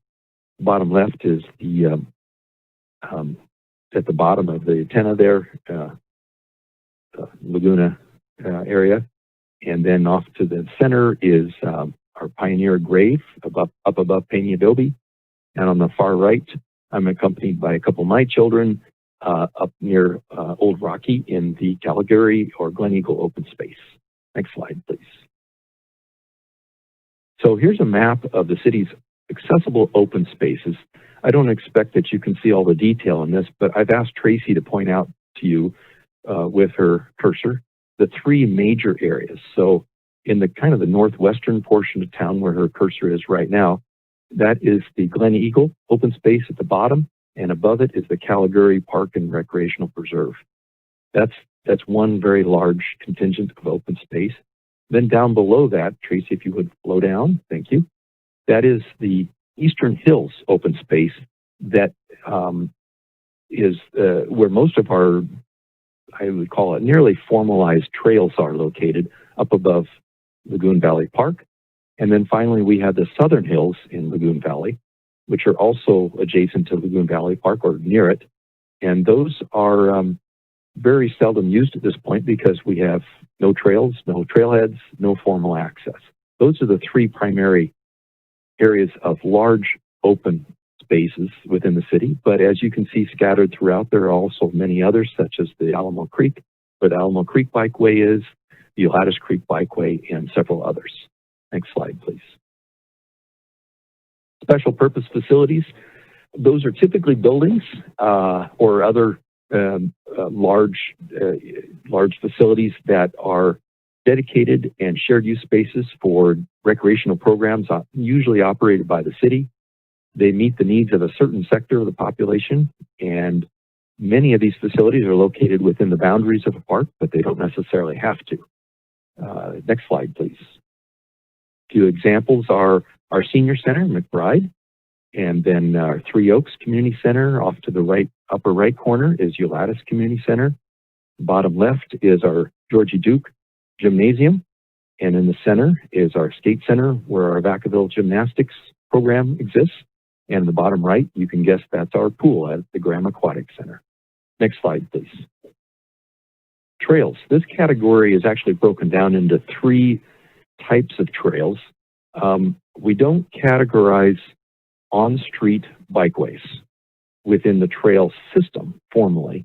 However, we make every effort to try to link them up so that a person wanting to go either by foot or by bicycle to a destination such as a park or multi-use facility or school, other types of destinations, they can get there via the use of some sort of non-vehicular access. So with these 3 types of trails include multi-use trails.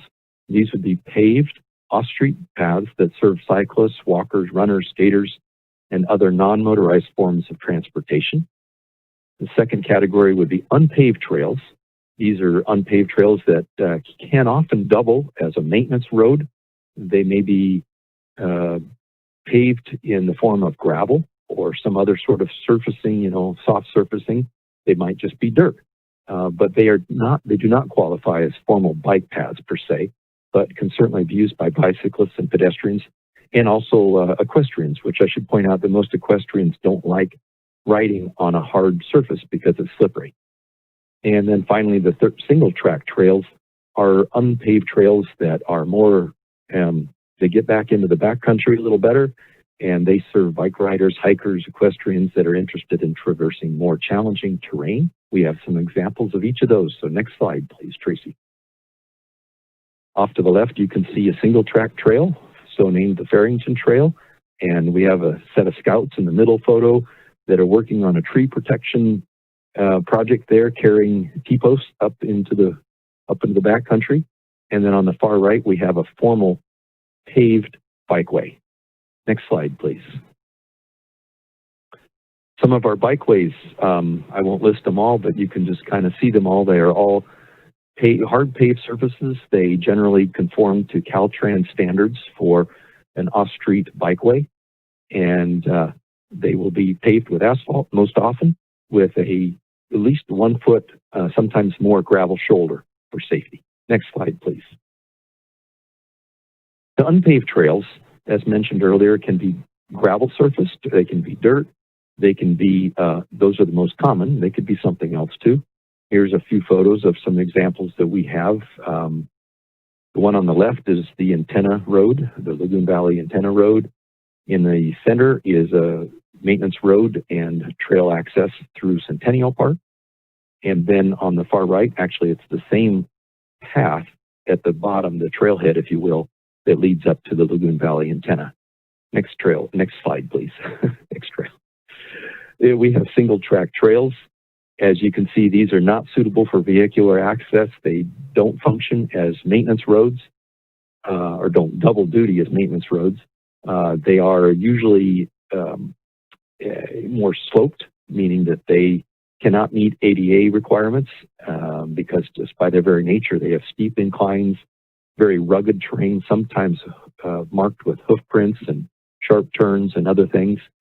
Highly popular, and I should point out, especially during our COVID times, that a lot of people a lot more people than normal have been seeking solace by going up into our open space and making use of our single track trails. Next slide, please, Tracy.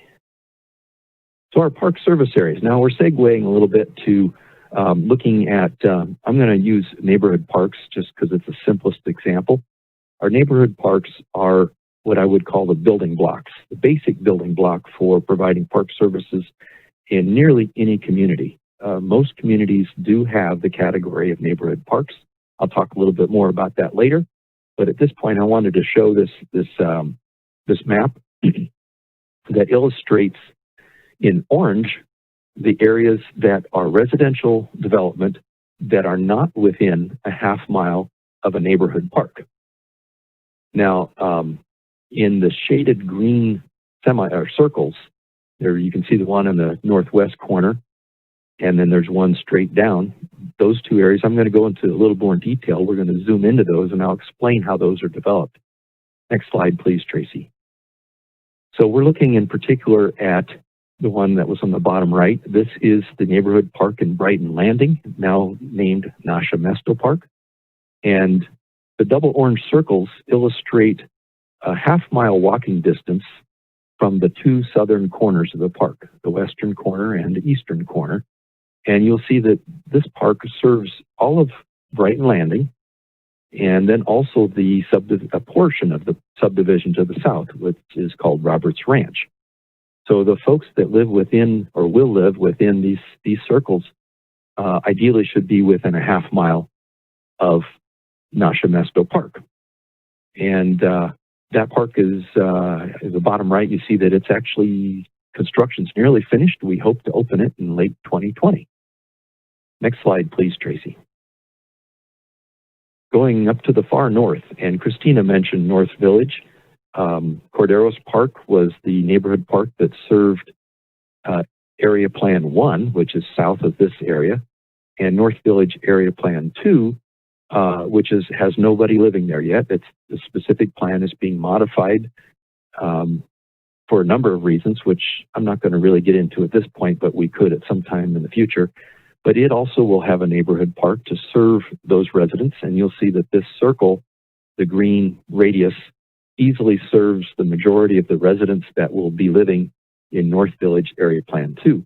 The exact shape of this park has not yet been determined. It's just shown by kind of a rectangular blob, if you will. And we're currently working with the developer on designating how this park will look and of North Village Area Plan 2. Next slide, please, Tracy. Our park standards, I think you've heard this before, but I'm going to go over it real quickly. This is the basic standards that City of Vacaville has had for many years. We've had them since at least 1990, and these numbers were reaffirmed through the recent the general plan update that began in 2013 and was finally approved in 2015. And that's a total of 4.5 acres per 1,000 residents. They're broken down into 1.8 per 1,000 residents of neighborhood park, 1.7 acres per 1,000 residents of community park, and 1.0 acres per 1,000 residents of regional park, for a total of 4.5. I should point out that these are developed acres, not meaning that we have the land entirely waiting to be developed, but actually acres that are available for public to use today. Next slide, please, Tracy. Now, it's interesting to look at the standards that I just showed you and how they compare with some of our neighbors. If you look at this bar chart, Vacaville is listed from fourth from the right, and you see those same numbers, the 1.8, the 1.7, and the 1.0 are listed here. And you can kind of compare this with, I think we have 18 or 19 other agencies in our general area. Almost everybody has the orange, the neighborhood park category. I think Pleasanton looks like it's the only exception. Not everybody has community park standards, but some of those, like you can see Livermore and Napa and Tracy in the middle, they have higher neighborhood park standards, and that's just the way they've chosen to serve their individual communities. When you get down into their Park and Rec master plan, it gives more detail on why they've gone this route. I would say a more traditional approach is the way Vacaville has done it, with using both neighborhood parks and community parks.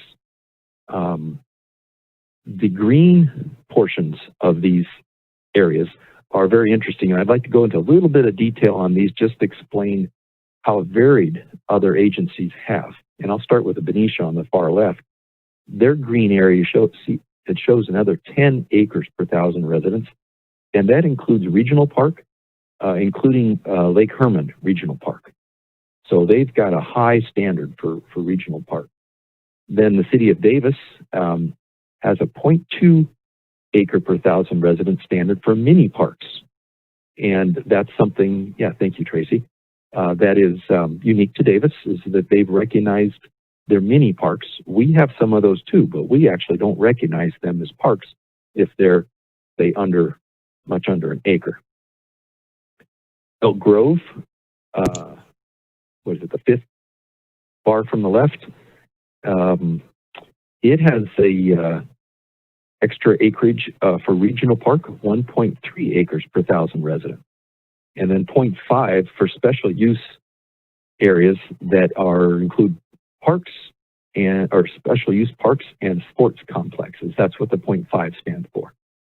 Sliding all the way to the center of the bar graph, you see Rio Vista has 3 acres of neighborhood parks, 2 acres of community parks, and then 3 acres of, that's their trail standard. So they actually include 3 acres per 1,000 residents of trails.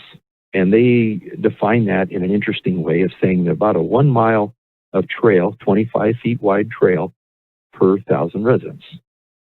City of Sacramento has a pretty high standard. Their 8 acres includes regional parkways and or open space, which we haven't shown. We have that, but we don't show it as part of our standard. And they also include about 0.5 miles of linear parks and acres per 1,000 residents. City of Stockton, they show 3 acres on top of their neighborhood and community parks, and those include regional park. And then they have an additional standard that's not really reflected here, of 1 golf course per 40,000 residents. And then you see Vacaville, we've already explained that. And then on the far right, Woodland has an additional 7 acres on top of their 2 and 1. And that includes 3 acres of regional park and 4 acres for special use and sports field. So that's just how it breaks down. Each community has come to a consensus on how on the standard that they're shooting for, or that they may already supply to their residents. Vacaville used to have, back in the 60s and 70s, we had a standard of 3 acres per 1,000 residents. And with the 1990 general plan, that was up to the current 4.5 standard. And that's, so we can go on to the next slide at this point. I just wanted to show you how other communities consider these things. Now, looking at facility standards, this gets even into greater detail. I'm not going to spend too much time on this, but I just do want you to be aware of it. This is not reflected in our general plan. It is reflected in our Park and Rec Master Plan and was discussed in our recent needs assessment. So we have these facilities that we have an adopted standard for, based on our master plan in 1992. Our current, our soon-to-be update to that to our master plan will take a fresh look at these things, as did our needs assessment, and either recommend a modification or reaffirmation of these standards. So community centers, we're saying we should have 1 for 32,000 residents. Senior center, we should have 1 for 64,000 residents. Neighborhood centers, now these are largely the TGIF neighborhood centers that are adjacent to schools and serve both our before and after school programs. We're saying 1 for every 13,000 residents. Gymnasiums, 1 for every 32,000 residents. Pools, 1 for every 32,000 residents. Baseball and softball fields are lumped together, 1 for every 2,750 residents. Soccer and football fields, again, lumped together, 1 for every 4,000 residents. Basketball courts, 1 for every 5,000. Tennis courts, 1 for 7,500 residents. And finally, volleyball courts, 1 for every 10,000 residents. Now, these numbers, I should point out, and we'll get into much greater detail on this discussion at some time in the future, but we currently are lacking in the provision of almost every one of these standards. I think the only one that we're actually satisfying is the neighborhood standards, and that's largely because the demand was increased significantly from the 1992 study. So like I said, we'll get into that more in much greater detail in the future. I should also point out that when you count what is a facility, you have to come up with some sort of definition. So like a pool, at our current pool, you could say, well, you have more bodies of water. We have the plunge pool and we have the splash pad, but those aren't really counted as pools. You can't really use them to say give swim lessons. They have a very defined purpose. So we aren't really counting those types of facilities as a pool per se. Next slide, please, Tracy. And just to give you a quick idea of what some of these facilities, parks and facilities might look like, you got the pool on the left with someone swimming, tennis court over at Alamo Creek Park, a typical baseball field on the right, our soccer complex, our VYSL soccer complex in the bottom left, our only outside volleyball court over at Patwin Park, and then a typical basketball court at a neighborhood park. Next slide, please, Tracy. And finally, here's just some people enjoying the facilities that we provide. Notice they're all smiling, except for those with your back to you. I'm sure they're smiling too. Next slide, please, Tracy. Great time for questions. I've gone through this in a hurry. We can get into a lot more detail later, but now would be a great time if there's any questions. Christina and Hugh, thank you so much. A lot of information there, very well presented. Hugh, thank you for the pictures. It's a reminder of what a beautiful area we live in and the parks that we have here available to us. So much appreciated. With that said, I'm going to open it up for commissioner comments.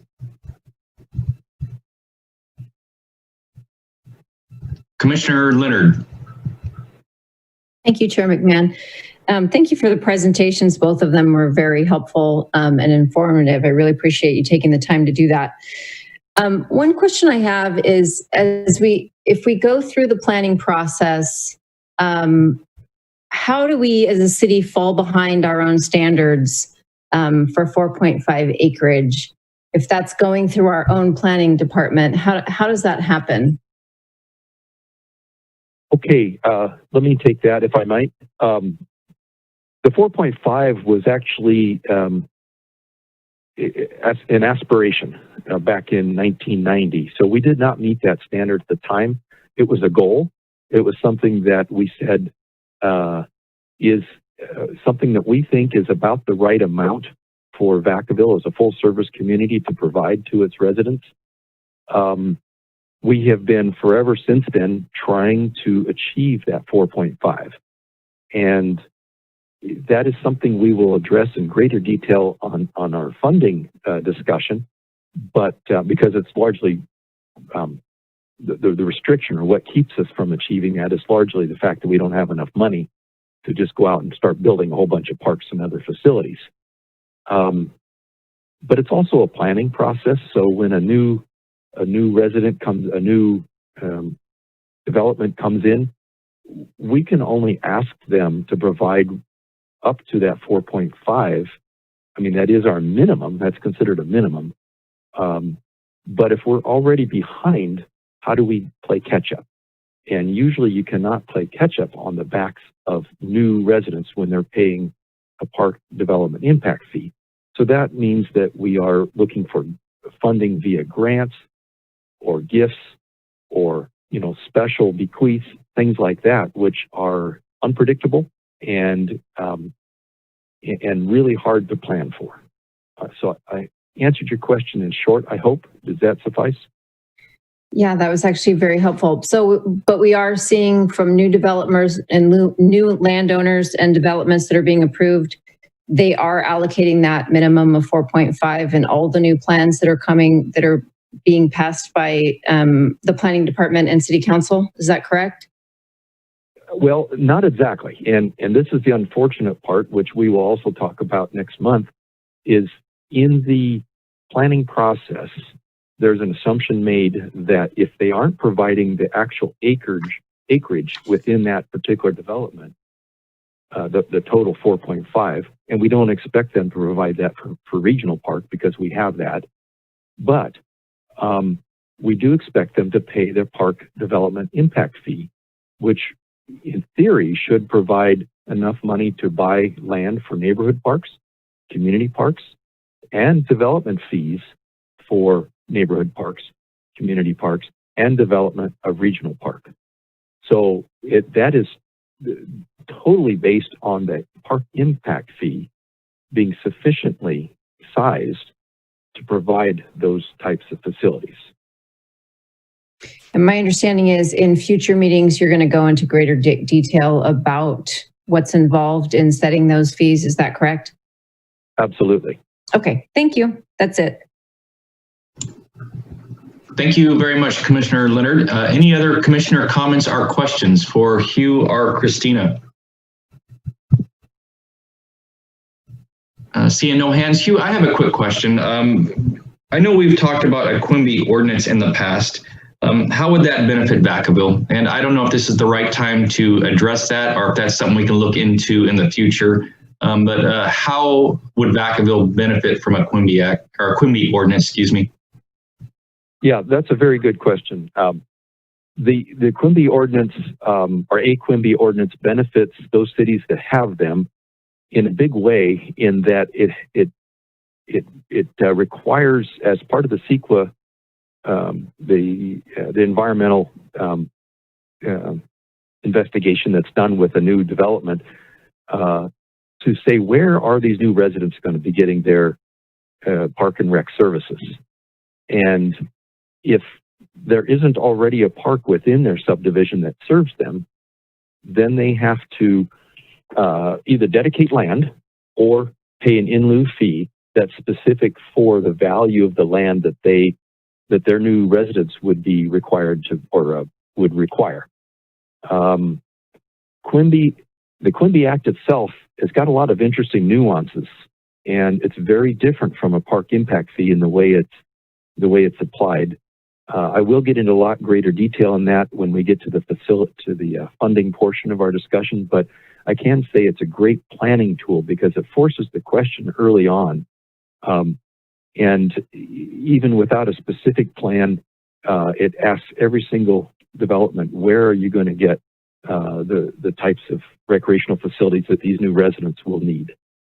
Hopefully that's a quick answer to your question.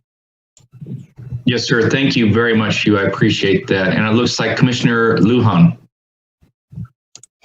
Yes, thank you, Chair.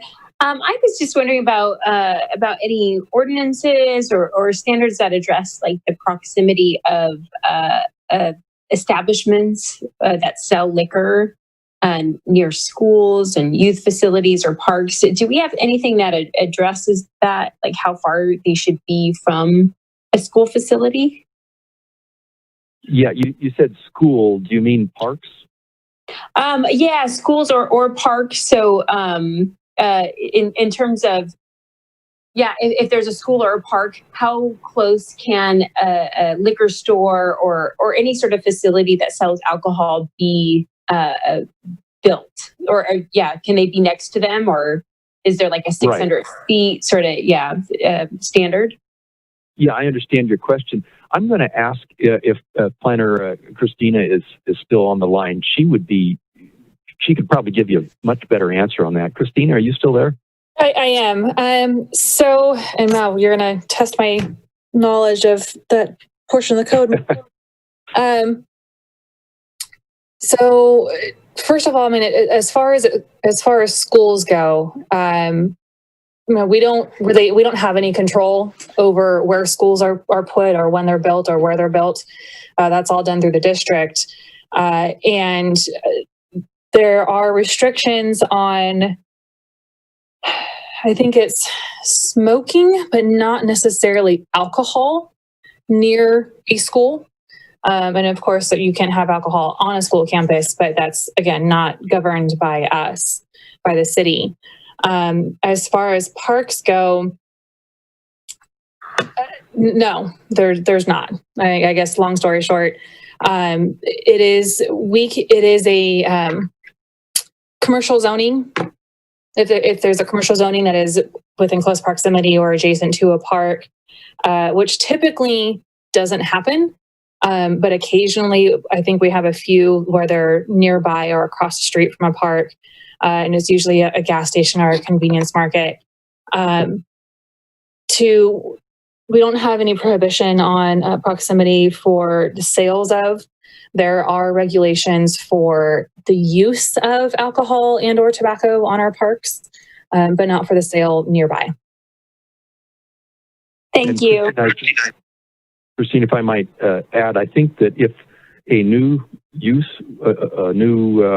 say, a proposed use for liquor sales were to be proposed and there was a school or a park nearby, that would be taken into consideration when considering the extension of an alcohol license. Isn't that right? Yes and no. I mean, it's so we are required to look at things from an objective standard. And if objectively, it's a convenience market. Again, when it comes to schools, and I see David's hand up, so David might be able to come up. When it comes to schools, alcohol is separated from smoking. David, I'll defer to you. Yeah, no, my comment, I do apologize again about bringing up the Brown Act, but I don't know that the specific question is directly tied to the topic at hand tonight. So I think we want to be careful as we talk about these things. Okay, well, I'll wrap it up by just saying, Shannon, if there's a question you have, or Commissioner Lujan, if there's a question you have on that, feel free to give me a call. My information is on the PowerPoint, and we can absolutely have that conversation. Great, thank you so much. Not a problem. Thank you, Commissioner Lujan. Any further comments, Commissioner Lujan? No, I think I just need to lower my hand. Thanks. Thank you. Any other commissioner comments this evening? At this time, I'd like to open it for public comment. Madam Secretary, any hands raised for public comment? I see none, Chair. We will close public comment. We are moving on to agenda item 8C. Director Walker. Yes, thank you, Chair. In June, management analyst Socorro Witty presented the department's budget to the commission. We did anticipate some impacts due to COVID, and now she is here to give an update to the commission on the adopted budget and what exactly those impacts are. Thank you, Director Walker. Good evening, Chair, Vice Chair, and Commissioners. I am presenting the changes to the fiscal year 2021 proposed Parks and Rec Department's budget that was previously presented to the Commission in June. The budget changes were adopted by Council on June 23rd. Some of those changes to our budget, some of the impacts were to a reduction in 5% reduction to the training budget, training and travel. The other impacts were approximately $230,000 to the part-time staff. This is all in an effort to implement cost-saving measures due to the impacts of the pandemic. The reduction was applied at a 10% rate across all programs. One of the known impacts from the reductions is to the youth services, TGIF, before and after school programs. With the Vacaville School District's school having to turn to full-time virtual learning, the department will be converting their before and after school care to full daycare. To help reduce the impacts to the youth services program and to ensure that we are able to provide full day care to our families, the department realigned the 10% reductions within the various internal programs. So this entails us going through and kind of reducing some of the other programs that we know we weren't going to be we're going to be running due to the COVID. So next slide, please.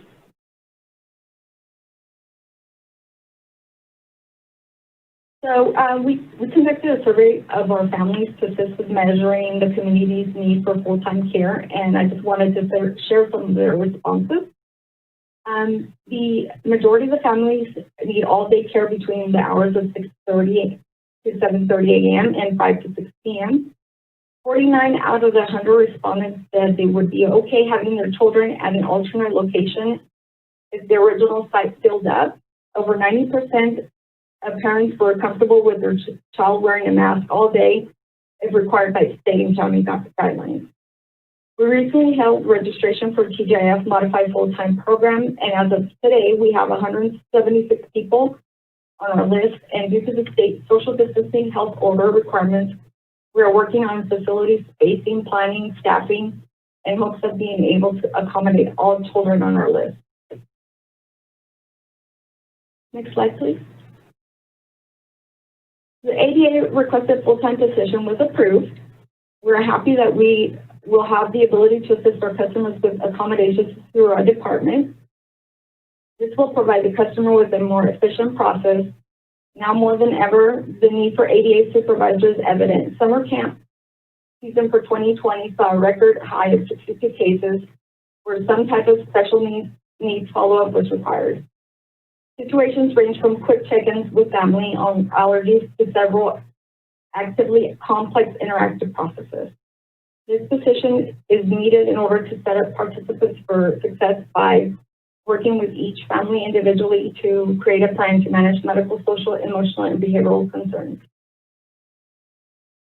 So the overall budget update is the department's cost recovery rate is estimated has decreased to 46.29% from 57.87%, which is an overall decrease of 11.58% due to the impacts of COVID-19 to the department's projected revenue. The department is pursuing other possible funding sources such as grants to assist with some of the program costs related to the reduction of staff participant ratios. Next slide, please. Some updates to the capital improvement projects. Some of the projects that were actually approved and received funding in the 2021 capital improvement project is the replacement of the boxing room floor at Strategic Center, replacement of the existing recreational pool heater at Graham, repairs the damage to the interior and exterior adobe walls, and replace the museum front door. Replace carpeting in the parks and recreation offices and roof upper stage cover. This project is receiving partial funding. Priority projects that were not funded were the Ulysses accordion wall replacement. And some of the existing projects that are not completed that were scheduled for set aside funding. These projects were the replacement of the fiberglass skylights at DPAC and Ulysses Community Center and the Graham deferred maintenance items. The other projects that we had on our priority list was the Sierra Vista modular. The department is actively seeking grants for the modular, which was placed on the number one priority project in the 5-year plan and was slated for funding in 21-22. The TGIF before and after school program at Sierra Vista does not have a permanent site and is operating in a classroom space that is made available by the school. Next slide, please. Any questions? So Coral, thank you very much for the briefing here this evening. Any commissioner comments regarding fiscal year 2021 budget update? Commissioner Thompson. Yes, Socorro, thank you for the presentation and analysis. Is very informative. I had a question about if you have any analysis on TGIF enrollment for 2020 with our distance learning provided by Vacaville Unified School District compared to 2019. I suspect that some kids that may have normally been enrolled in TGIF may be forced not to enroll in TGIF, while others may be forced to enroll in TGIF that would normally have been there due to work configurations with shelter at home and distance learning. I don't have those numbers right at the tips of my fingers, but I can get those to you. Okay, great. Thank you. I appreciate it. Commissioner Thompson? Yes. This is Director Walker. I just want to share that right now it is so fluid that things are changing on a daily basis. I know that Recreation Manager Melody Ocampo had a meeting today with the school district. And Melody, I don't know if you have any updates to share. It definitely is not business as usual with the TGIF program. Right. Yeah, hi, Melody here. Sure, I can share a few updates. We, as Director Walker mentioned, met with the school district today and are looking to move forward at our existing, at least for Vacaville Unified School District. We're still trying to get in contact with Travis Unified, but we have been meeting regularly with Vacaville Unified, and that includes sites such as Sierra Vista, Browns Valley, Cooper, Alamo, and Meadowlands. Because of COVID restrictions, we are extremely limited in terms of the number of students that we're able to provide service for.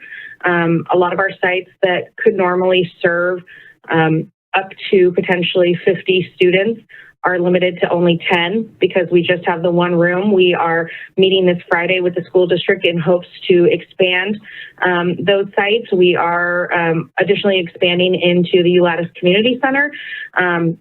However, we also have constraints in terms of our part-time staffing and the availability of the staff that we currently have on board.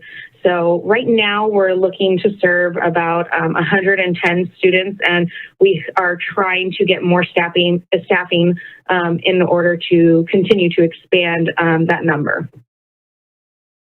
Thank you so much. Those are addressing some of my concerns, and I fully understand and appreciate that you don't have all those numbers off the top of your head, but I do appreciate your efforts to continue to work on that. Thank you. Of course. Thank you, Commissioner Thompson. Any other comments, sir? No, that addresses my concerns. Thank you. Thank you. And moving on, Commissioner Vasquez. Hi, thank you, Socorro, for putting this information together. I did have a question that for some reason I don't think I could find in the staff report in the agenda or in the PowerPoint. And I tried looking through the big agenda or the big PowerPoint that was presented at City Council, and maybe I just couldn't find it. But now, what is the total operating budget for 2021 for Parks and Rec?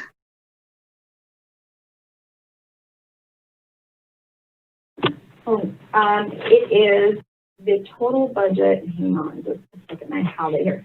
It's $7,701,769.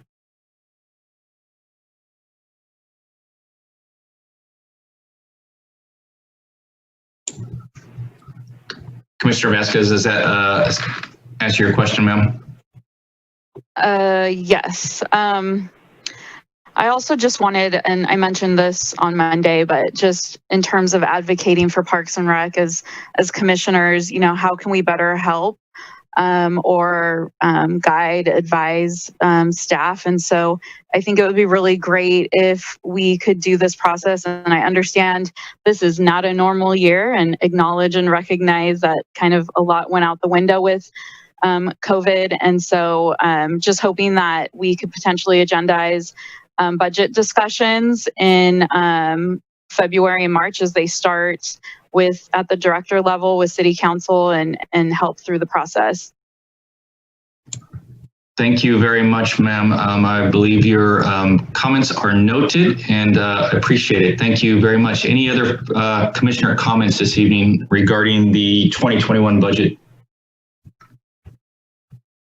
Seeing none, I will open it for public comment. Madam Secretary, any hands raised? I have none, Chair. We will close public comment. Moving on to agenda item number 9, committee reports. Madam Director, if you would introduce 9A, please. Sure, this would be, actually this committee was scheduled to meet today, so I don't have the update. We'll be relying on our commissioners, Vice Chair Ramos and Commissioner Rucker is not in attendance tonight, so Vice Chair Ramos will be updating all of us on the Winter Aquatic Program Committee. Thank you, Director Walker. For the new commissioners who might not know, just very brief background. We started meeting with members of the swim community back in October in response to having to cancel some programs due to cost recovery. So we met with the swim teams, the water aerobics, the people who are using the pool to kind of look at where we were, what we could do to improve attendance, maybe not be so reliant on cost recovery for some of the programs in that happen in that pool. I'm happy to say that since October, we met pretty frequently. A lot was accomplished. New marketing was implemented using banners, social media, Channel 26, the I-80 reader board, and other places. Moved to an expiring pass program for the lap swim and water fitness, increased the pricing for that as well, along with lots of other discussion about how to better accommodate everybody in the pool. We took a hiatus from that during the height of the pandemic, and we're coming back today to meet once again to decide if we need to continue talking about changes in how the pool is used. And no one attended, and the meetings had been getting smaller and smaller as we got more accomplished. So I'm recommending that we don't hold any more of these meetings until a new need arises. I think we can retire this one. Thank you very much, Vice Chair Ramos. And I would agree if we could probably just eliminate until the need arises again. That sounds like a great plan to me as well. At this point, we'll open up the floor for any commissioner comments regarding the Winter Aquatic Programs Committee. Any commissioner comments? Very good. We'll move on to open the floor for public comment. Madam Secretary, any public comment regarding this issue? I have none, Chair. Thank you very much. We will close public comment. Moving on to item agenda number 10. Director Walker.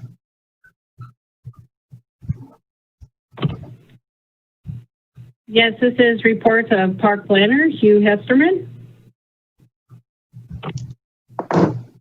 Thank you, Director Walker.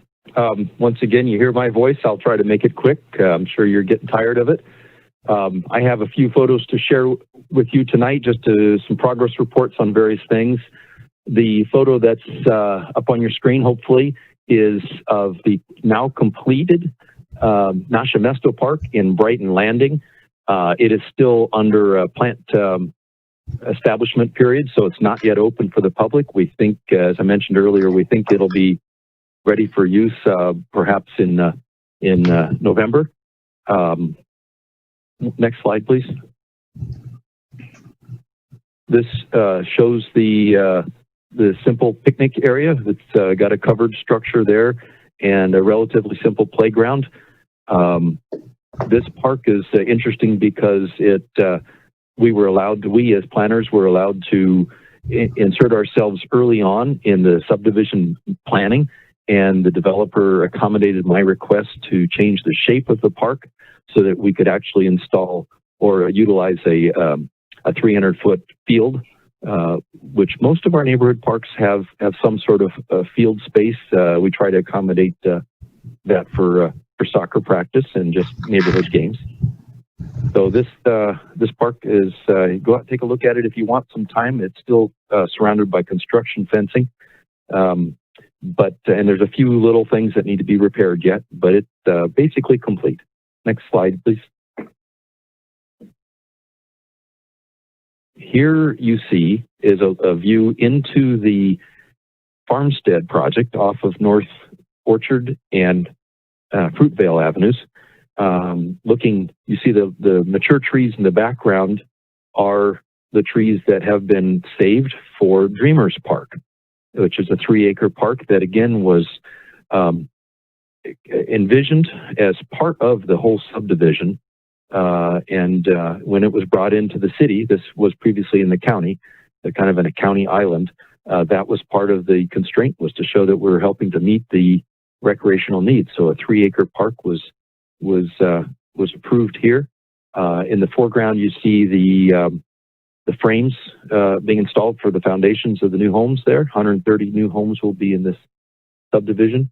And I actually just finishing up comments on the details on the park design. So it's coming along very nicely, and we soon will be finalizing an agreement with the developer to actually construct that park. Next slide, please. This is, I know it looks a little forlorn right now, but this is a photo of the Play for All Park. And to the naked eye, you might not realize it, but all the underground work has been done. The drainage, the water lines are in, and the subgrade has been cut for the circle road that'll be surrounded by the faux city. So it's just a kind of a current status report on where that project is at. Next slide, please. You may be wondering during this pandemic, where are people doing for recreation, especially since we've closed the ball fields for games and playgrounds and that sort of thing. Well, here's part of the answer. They're at Lagoon Valley Park for one. All these photos were taken this morning, and for a Wednesday morning, there's a lot of folks out there. They're not really so much in the dog park. I would say there's probably half dozen dogs there. There was a couple people at the archery range. There was a couple people at the model airplane field. There was a couple people playing disc golf, but largely they were out hiking. Next slide, please. And also the same thing can be seen from the Butcher Road entrance. I would say there was roughly 100 cars parked along Butcher Road.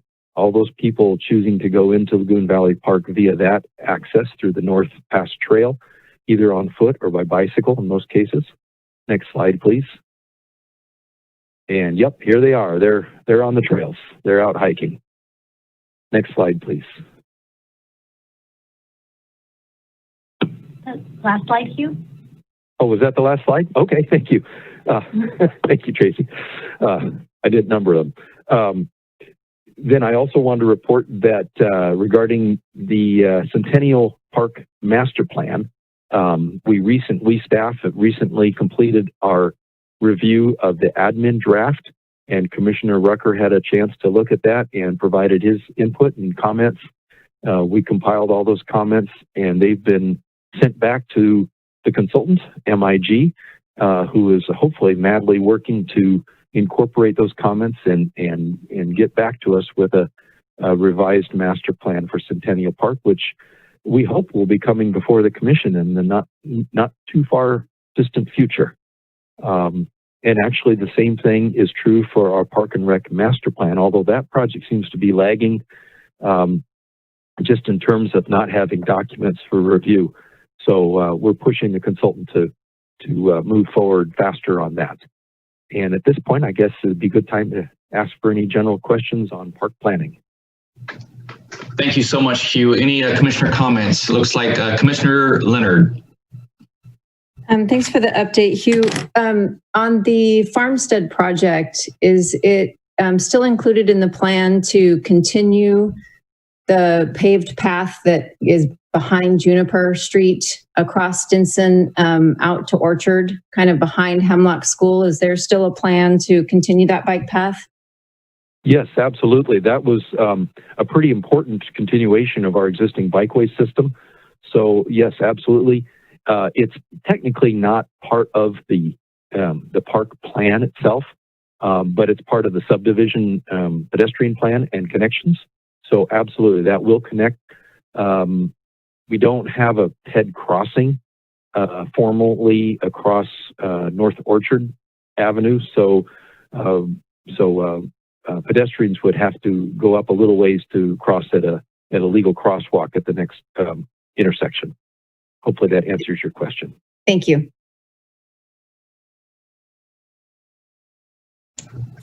And any other commissioner comments for Hugh Hesterman?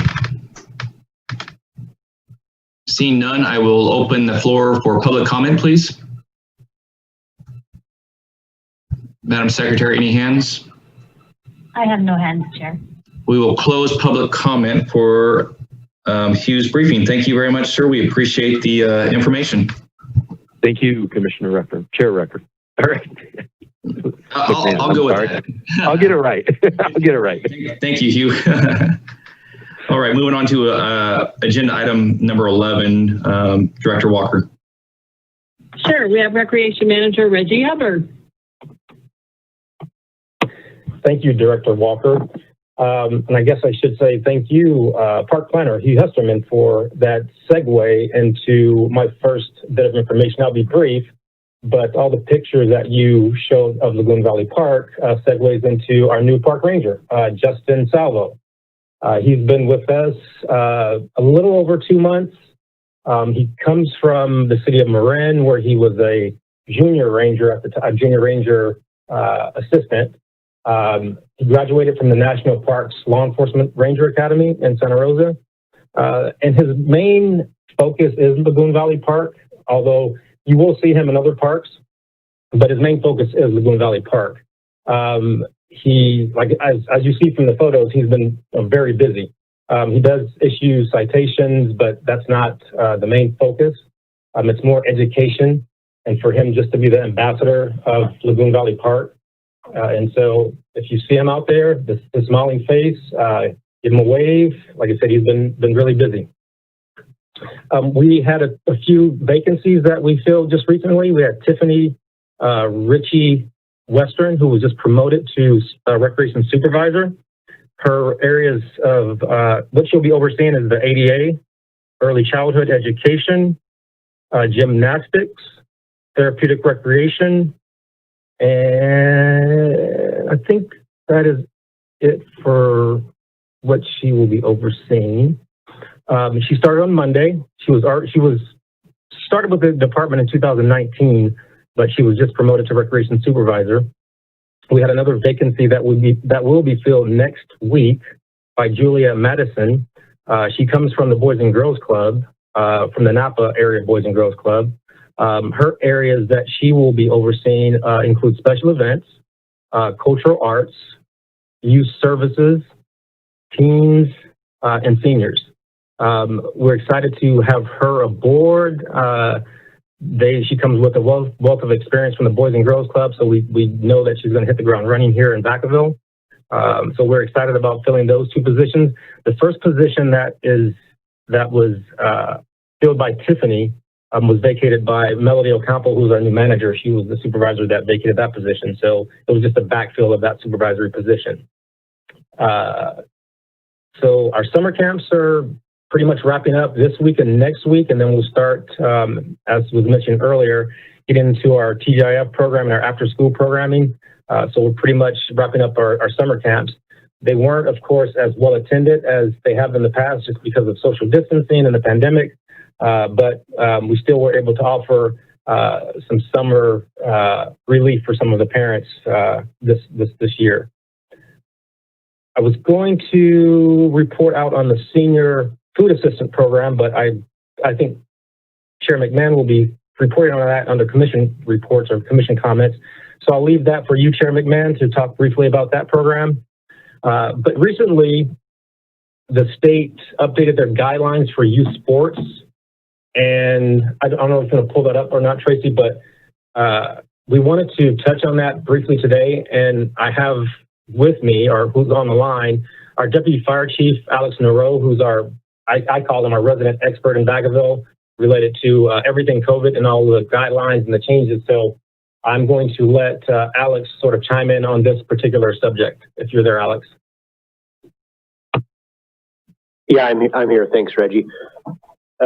So we also have present here on the virtually available to us the fire chief, Chris Concepcion, who's going to give you guys, when I'm done here, he's going to give you guys a brief update on some of the engineering solutions that we're going to be implementing and have implemented at the parks at the the direction and guidance from our COVID emergency operations group in the city. But before he comes on the line, I will be. I'm going to briefly update for the commission. I'm going to briefly update you guys on where we stand with some of the guidance and the health orders that specifically affect the use of the ball fields at our city parks. So, by way of quick history, COVID's been going on for a number of months now, and the guidelines and the health director, the health orders have changed numerous times, or the health orders have been updated numerous times, and various guidances have been out. And our direction that we've received comes from, for those of you that don't know, comes from really two places, but kind of three places. The two that we get specific direction from are our county public health, Department of Public Health in Solano County, and then from the state, primarily from the California Department of Public Health, but also from the Office of the Governor. And then the third place that we look to a fairly large extent, but we don't get specific direction from, is from the federal government, from the CDC. They provide guidelines that are for the most part not binding unless they've been adopted into some of the local ordinances.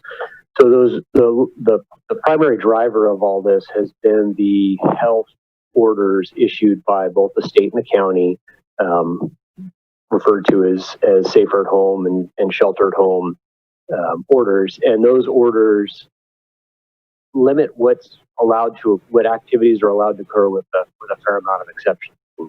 I know I'm pretty familiar with this, so I'm not going to go too much into that. But as it relates to youth sports and to sports in general and to outdoor recreation, up until Monday, we've had no specific guidance on how to deal with team sports or youth sports.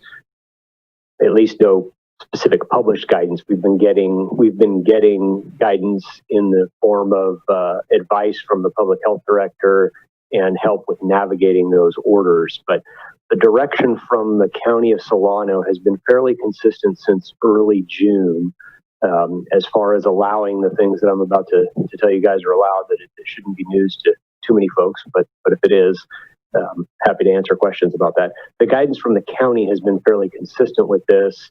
The state has been a little less consistent, at least in how they've been interpreting this up and down the state, until Monday, when they came out with the guidance you see on your screen there. It was released on Monday, and it's almost exactly consistent with what we've been hearing from the county. So some highlights out of those two things are that sporting events, and this is kind of the main point of all this, sporting events that require close contact are not permitted, and that's pretty much a hard stop. We cannot permit any sporting events to occur that allow for close contact of the players. And then one of the new ones that has been a part of all these health orders, but has not been specifically laid out in any sporting guidance, is that this also does not allow for any events that promote congregating and would cause a lot of people to come together. And there's specifically reference in there things like tournaments and team play with spectators and that sort of thing is not allowed. Youth sports activity for the purpose of the sport itself is permitted, but only if 6 foot physical distance can be allowed and only amongst a stable cohort. So the state kind of steers you to the idea that you could have maybe a PE class, or you could have a camp or something that was involved in a youth sport that did not allow that allowed for 6 foot social distancing, but you couldn't have a group of participants meeting in that same sporting area with a group from another area. So like maybe a running team could compete against themselves, but it would be not permissible for them to compete against a running group from another area. And then for sports that those two things cannot be met, then the sport gameplay is not permitted, and that's just hard stop, not permitted, no gameplay. And physical conditioning is the only thing that's permitted. And that's been a pretty consistent message from the county anyways. And the state has been not quite as clear on whether or not that physical conditioning was allowed as a team activity. But they've certainly never gone beyond and allowed more than the physical condition. And then any use of shared equipment is prohibited as part of gameplay, as part of any sport gameplay. The exception for shared equipment is it is allowed for equipment to be shared for physical fitness programs. So the example that's often used by our public health director is that exercise balls or the steps that they use for aerobics, those sorts of things can be used. But if they're going to be shared between participants, and this could be the same for maybe a kid who is practicing hitting a ball off a T-ball or something, that equipment could be shared between participants, but only if it can be sanitized between uses. So I believe the state references, one of the two guidances references free weights as an example. You could use them for physical conditioning, sanitize them, and then share them between each other.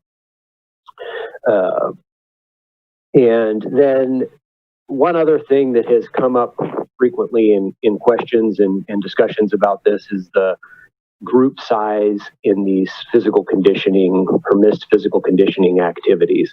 And the state guidance doesn't speak to group size at all. The county public health director has numerous times and this has mostly been in the last couple of weeks, that he has addressed group size, and his direction for group size has been fairly consistent for at least a month now, that there is no specific limit on group size other than the amount of people that the facility or the space or the field can allow for proper physical conditioning and has the room to accommodate. So the group size isn't limited by any specific number, but one thing it is clearly limited by is groups of people from different areas.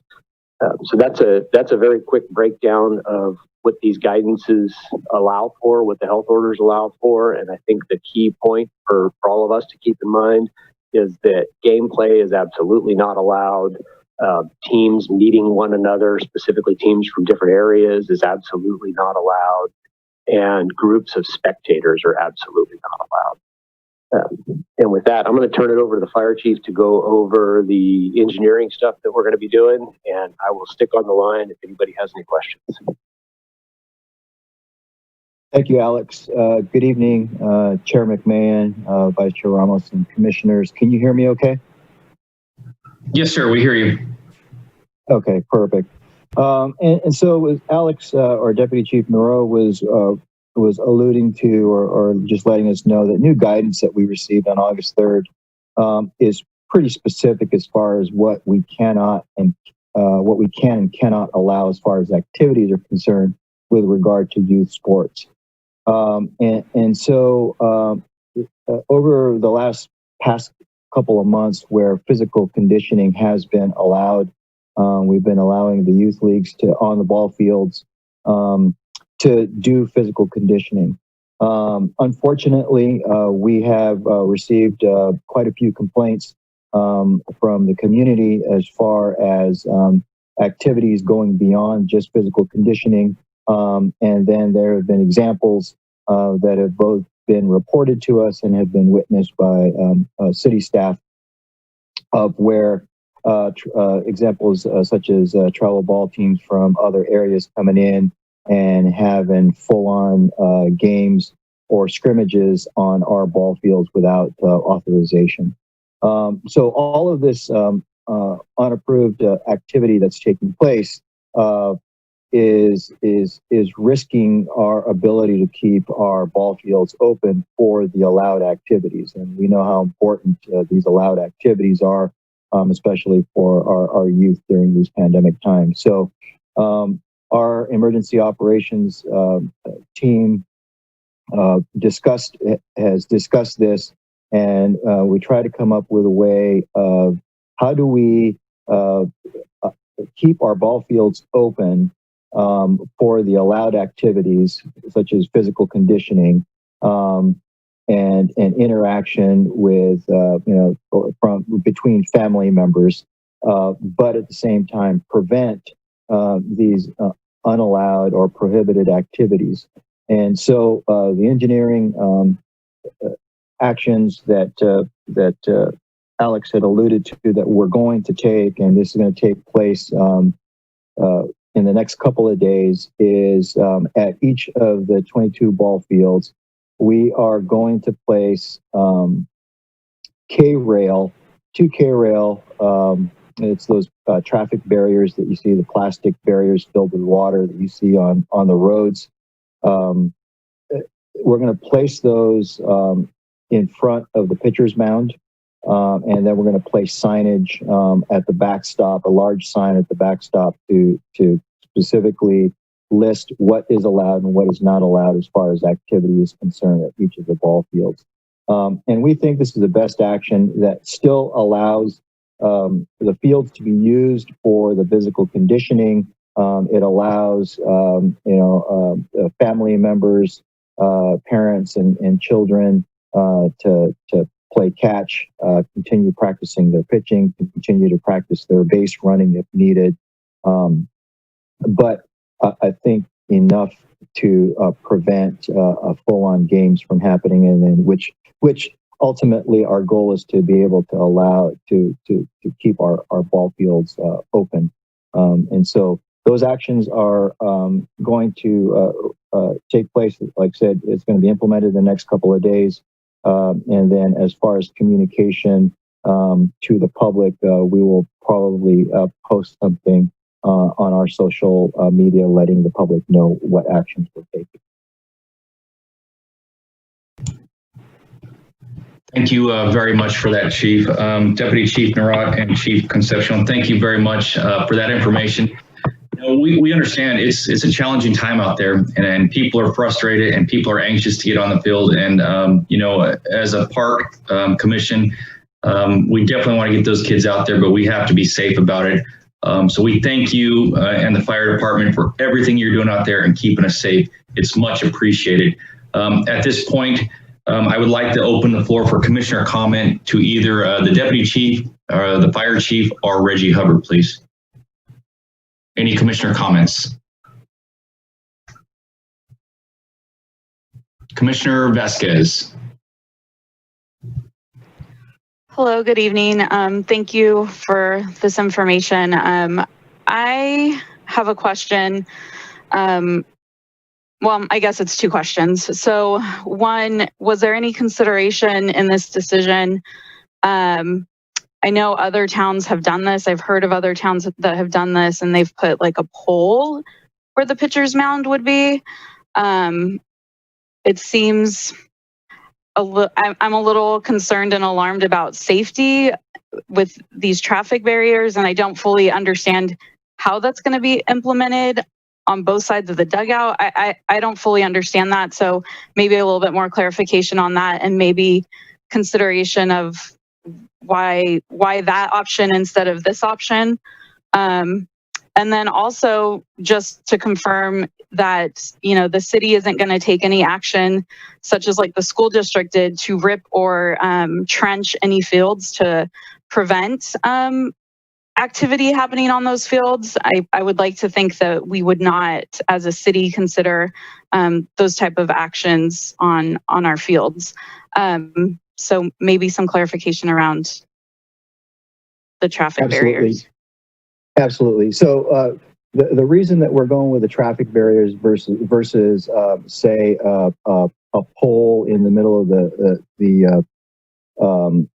pitcher's mound is the traffic barriers placed in a V shape. So we have considered the safety and kind of game plan this and what if this to the nth degree. And the traffic barrier we felt is an engineered design that is relatively safe.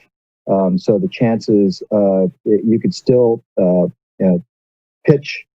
You could still pitch over, say, a mother, daughter, or a father, son, or what have you, family members pitching to each other. You could pitch, and if that ball were to be hit, the chances of the ball bouncing back to the hitter, directly back to the hitter, by the way we're planning on placing them, that likelihood is very, very low.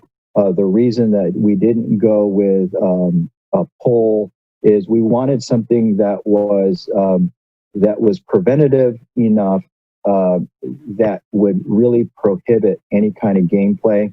We felt that placement of a pole, number one, would damage the field because you're having to dig a hole to place the pole in. These traffic barriers, on the other hand, we want to minimize the effect or any kind of damage that we would have on the fields because we want them to be able to be placed, not easily moved, but easily removed once the governor allows us to start having gameplay. We want to be able to easily remove these things and allow the gameplay as quickly as possible.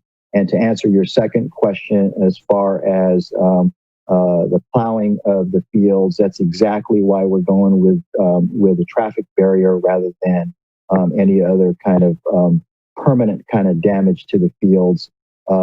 These traffic barriers are very easily removed as soon as we are allowed to by the state or the county.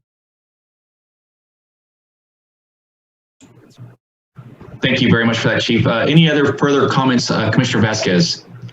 Yeah, one more. I've been in contact with some of the leagues, and they were recently had a YSAT meeting, and recently were told that the leagues that do have contracts, so the little leagues, Bobby Sox, Pony, were allowed an extension to their contracts until August 23rd. However, at this meeting, none of this information was disclosed. And I would be concerned that, you know, they are re-signing these contracts as of earlier this week, which is what, you know, some of the folks have told me and shared with me. And you know, do they know about this? I think they would probably have some concerns about the safety of their players continuing to play on fields with large traffic barriers. So I guess my question would be, you know, have they been communicated with? Are they in the know? And I think, you know, again, as an advocate for these leagues and as a former board member, you know, constantly advocating for communication and transparency between the leagues and the city staff. Thank you for that comment. Go ahead, Reggie. Sorry. This is Reggie. I facilitated the YSAT meeting, and Commissioner Vasquez, that decision hadn't been made prior to that meeting or even after that meeting. I think that decision was made today, to be honest. But we will be notifying the leagues ASAP. Yeah, I mean, I guess I would be concerned also, having been a former board member, you know, we have to seek insurance, or, you know, the leagues have to seek insurance from either their, you know, national organization seeks this type of insurance, and then they also have to seek it locally. You know, is that even allowable for them to continue playing on the fields based on their insurance and liability? So I think although this decision has been made, I think it needs to be a continued and further conversation with the leagues before maybe the traffic barriers are put in. So Commissioner Vasquez, this is Fire Chief Concepcion. You're talking about these traffic barriers are not going to prevent the leagues to continue to any kind of activity that is currently allowed by the county and state orders. So they can continue their calisthenics, they can continue their physical conditioning. All these traffic barriers are going to do is to prevent gameplay from happening, and gameplay is not allowed by the agreement, nor is it allowed by the county or state orders.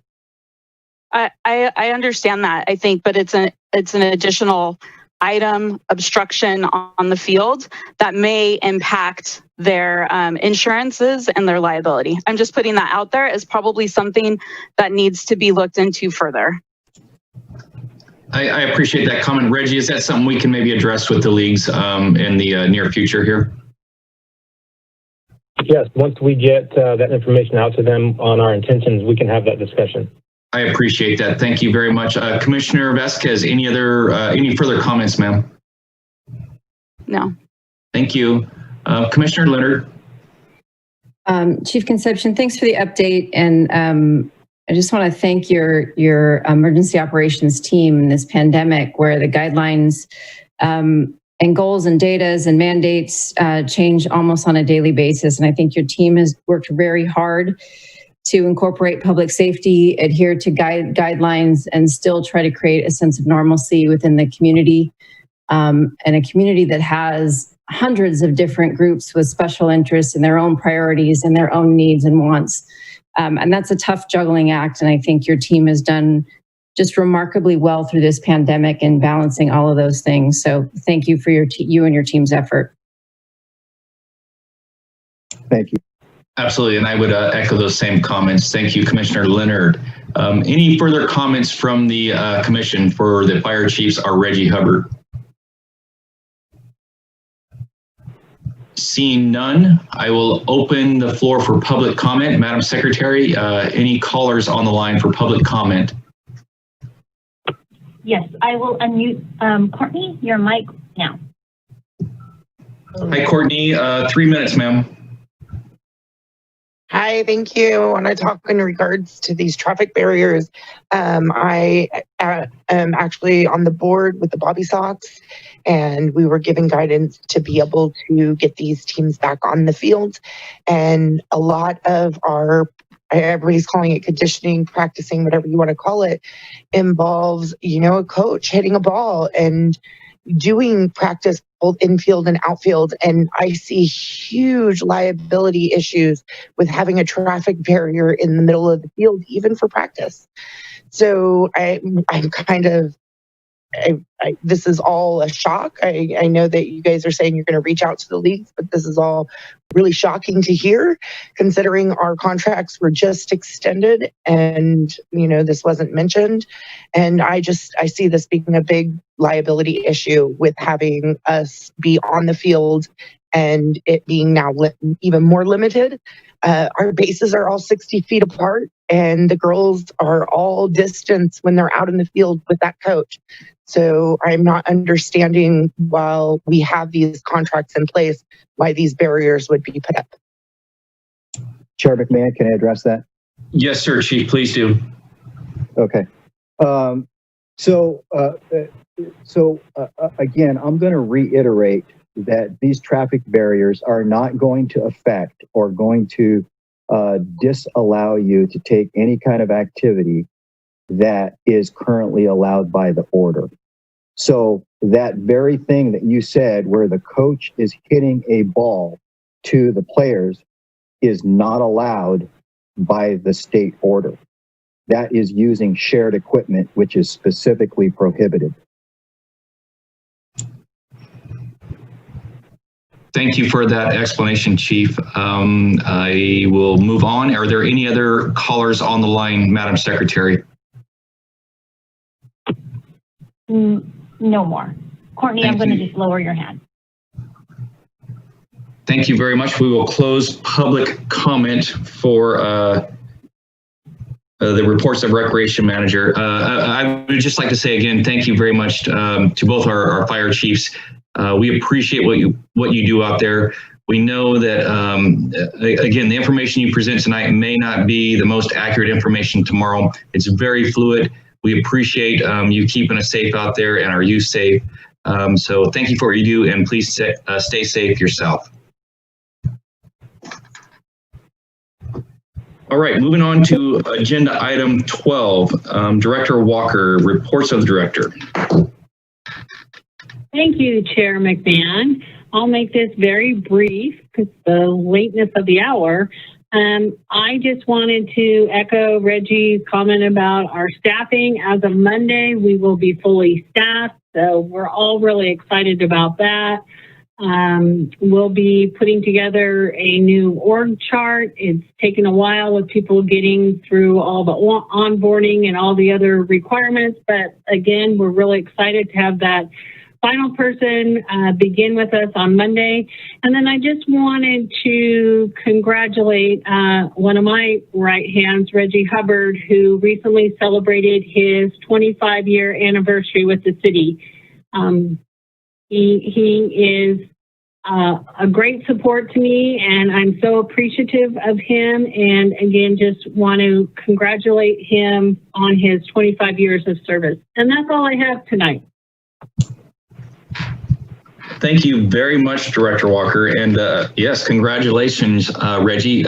You must have started working here when you were 5 years old, because I can't believe you've been here 25 years. Thank you very much for what you do for Parks and Rec, as well as the city of Vacaville. Moving on to item number 13, reports of commission. Director Walker. Well, this is all you, Chair McMahon, so I'm going to turn it right back to you. Yes, for ma'am. your appointment. Yes, ma'am. Thank you very much. So item number 13 is reports of the commission, and it is our first item is letter A, appointment to the Youth Sports Advisory Team.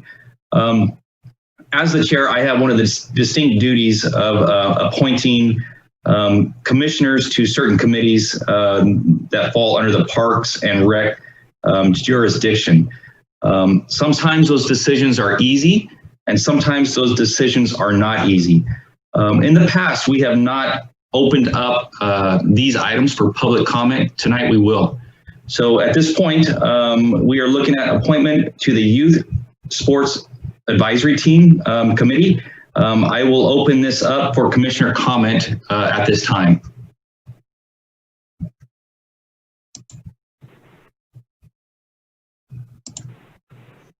Commissioner Vasquez. Hello, thank you. So I believe back in June when we had the discussion about YSAT and continuing with YSAT and continuing, I believe, bi-monthly meetings and having a commissioner appointed. I do believe that Commissioner Thompson expressed publicly interest in this appointment, and I would definitely like to motion to appoint him to YSAT. I think that he would be a great advocate for our leagues and help liaison between city staff and with the leagues. And he's got a lot of experience and understanding and knowledge of youth sports and youth activities here in the town. And I think he'd be a great addition to YSAT. On top of that, YSAT recently met without an appointed commissioner. I think, unfortunately, it's been a disservice to YSAT and to the leagues to not have an appointed commissioner for all this time.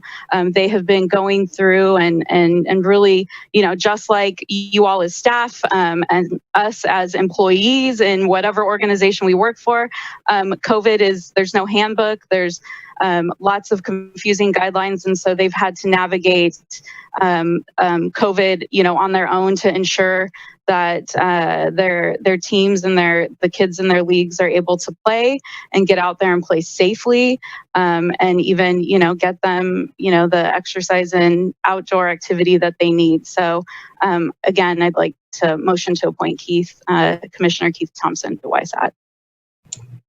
I appreciate your comments. There is no motion required for this item. This is an appointment by the chair this evening. Commissioner Lujan.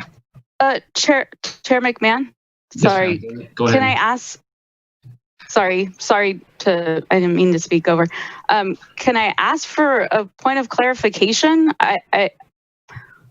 I don't see that that's, I guess, an authority of the chair. I thought that, the appointments are what I've seen typically been on a volunteer basis. And I haven't seen it in what I've read in the materials that Council Borba sent us and municipal code that the chair has this authority.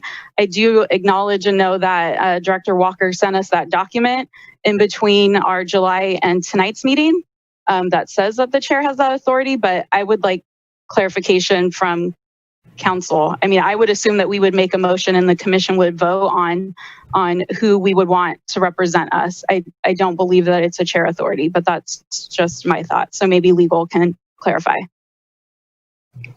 Director Walker or David, would you like to address that question for Commissioner Vasquez, please?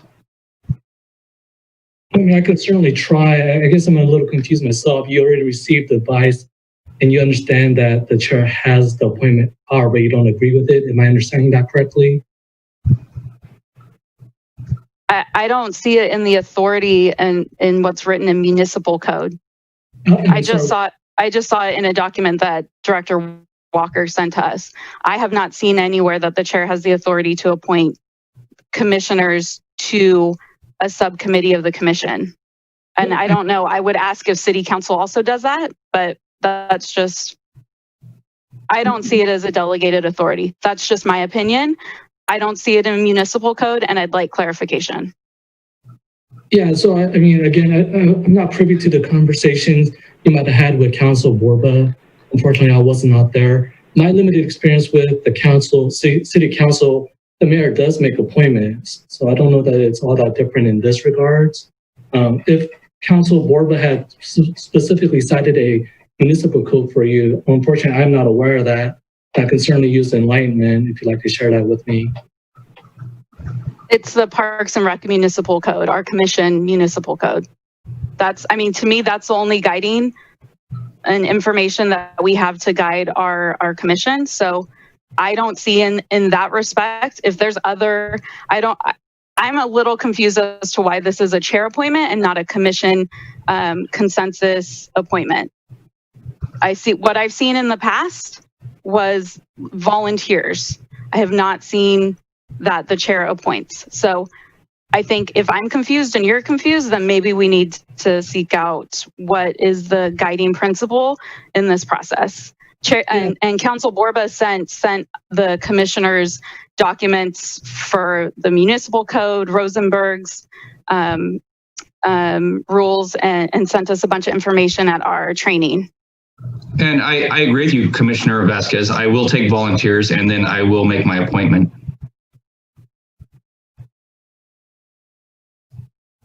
Any further comments, Commissioner Vasquez?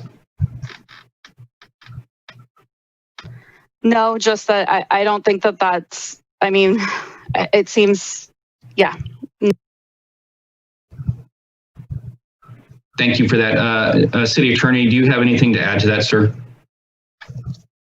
No, again, I apologize if I'm confused. I don't normally staff the Parks and Recreation Commission, but again, my limited experience with the city council, the mayor makes that appointment. I don't know that it's any different in this regards. So, thank you for that.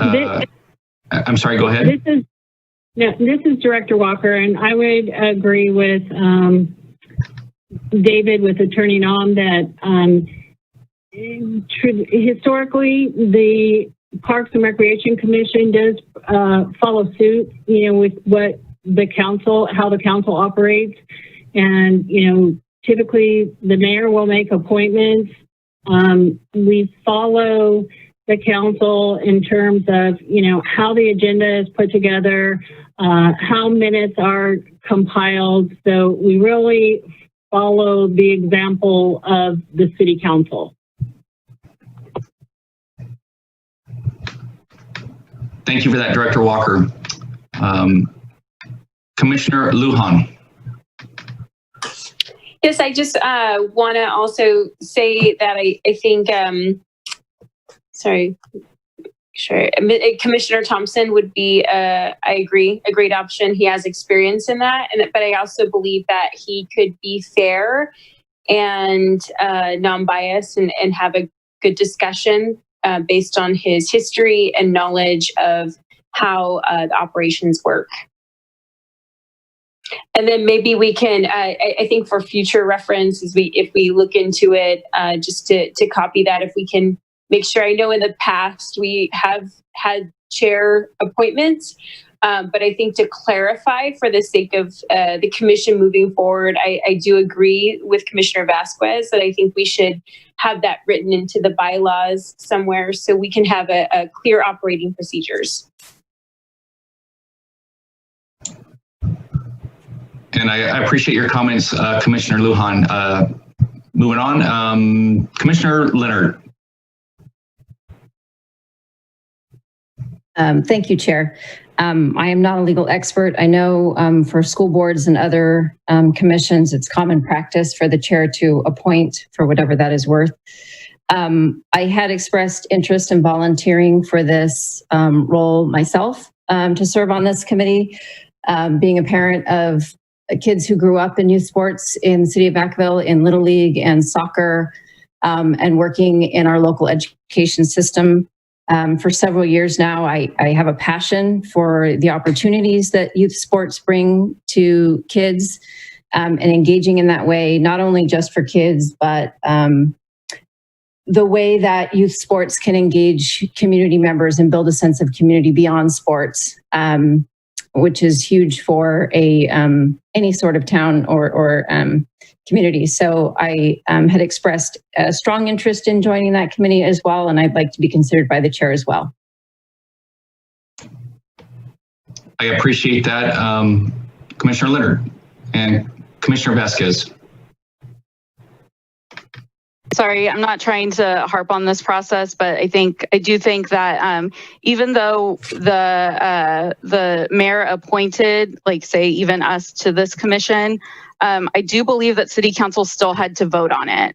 And just as we recall, just back in June, the commission voted on who was appointed as chair and vice chair. So I just want to put that out there because I do think that we do need to be following some process or some procedure. And I think that even in the past, when I went back and looked at other meetings, it's been inconsistent in how folks get volunteered and appointed to these positions.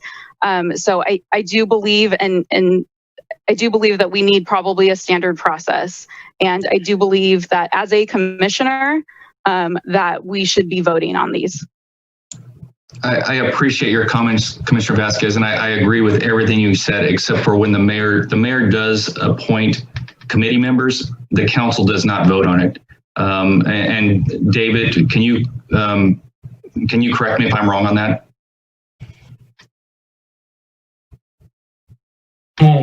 Again, I can only speak to my limited experience. I don't generally staff the city council meetings either, but to the extent that I have seen that, again, I don't believe that the entire city council had voted on it. It was an appointment done by the mayor. Thank you very much for that. Commissioner Lujan. Yes, thank you, Chair. I know sometimes in the past it has always been pretty informal, where maybe someone had offered up themselves for being appointed to a certain subcommittee, and then sometimes there was discussion about whose schedule it fit. But I agree, looking back into the bylaws, I know with Robert's Rules of Order there are a few different options that a committee or that a commission can utilize for that purposes, but without, I think, just not understanding exactly the process, and we should clarify in the bylaws at some point on how that's going. But I do know in the past it's always been pretty informal with the chair nominating somebody, but then the committee had always kind of had some sort of discussion very informally. So Chair, if I may, this is Attorney Nam. I will sit corrected. Thank you, Hesterman. I confess I don't have the whole entire municipal code memorized. And he does point out that at the Vacaville Municipal Code 2.04.200, it does talk about committees and that the mayor may, subject to the approval of the council, appoint such committees to assist the council in its work. So I sit corrected. I apologize for that. Thank you for that. And Vice Chair Ramos, did you have a comment, ma'am?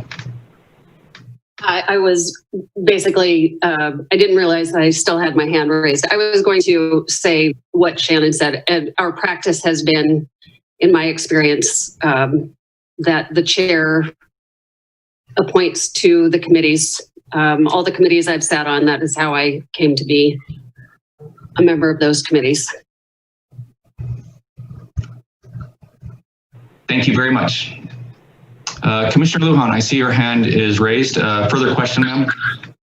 Oh, yes, sorry. Can I clarify again what council had said for the purposes of the process. Can you clarify that for me one more time? Sorry, so I'm looking at Vacaville Municipal Code 2.04.200 committees. And there does say that the mayor may, subject to the approval of the city council, appoint such committees of councilmen, private citizens, or both to advise the city council in its work. However, in the next section, so this would be 2.04.210 representatives to other bodies. Whenever any member or members of the council are appointed by the mayor to represent the city on county, area, district, or state boards, committees, or commissions, such appointed member or members shall be the duly authorized representatives and spokesmen for the city council on or before such bodies. In this particular section, talking about appointments of the city council to other bodies, it does not state that it will be subject to the council. So the difference between the two, I believe, are if the city council if the mayor is going to appoint someone who's not of the city council, so a private citizen, to assist the city council in its work, then that has to be subject to the city council. But if the mayor is appointing a council member to a committee, then the mayor gets to do so directly. And that was the distinction. I apologize if I further confused the issue, but that's been my limited experience. That's where I've seen the mayor make the appointment without the vote of the city council. Thank you very much for that. Commissioner Lujan, does that answer your question, ma'am? Yes, thank you. Thank you very much. Any other commissioner comments? Seeing none, I will open it to public comment. Madam Secretary, any public comment? Yes, Courtney Whitaker. Hi, Courtney. You have 3 minutes, ma'am. Hi, me again. In regards to this YSAT, I just want to start by saying, I attended my very first YSAT recently with everyone, and I have to say it was very informative, and we appreciate the effort put into it. In regards to a commissioner appointment, we would just really ask that you put somebody in that, has knowledge and background and is involved in the youth sports, just so that it's somebody, a voice that can advocate for us. We really need that. And I would hope that in your appointment, you would really consider, their background in the youth sports. Thank you. I appreciate your comments. Thank you very much. Any further public comment, Madam Secretary? None, Chair. Thank you very much. Looking at the board, it looks like Commissioner Lujan, your hand is raised. No, sorry, I didn't put it down. Thank you. Thank you very much. To this point, I have one volunteer for YSAT. Is that correct?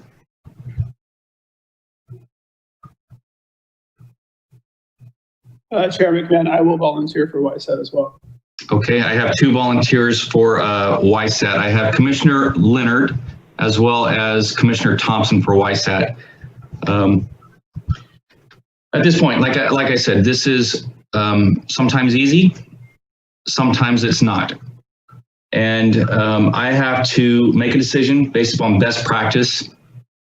And I have to make that decision on what I think will serve the commission the best. Tonight, I would like to appoint Commissioner Leonard to YSAT. Moving on to item 13B, and that would be the appointment of the Arts Advisory Committee.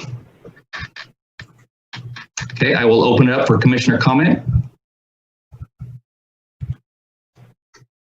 Vice Chair Ramos. I would like to throw my hat in the ring for that, Chair McMahon. I appreciate that. And Commissioner Vasquez. Hello. I'd also like to express interest in serving on the Arts Advisory Committee. Thank you very much, ma'am. Any other commissioner comments?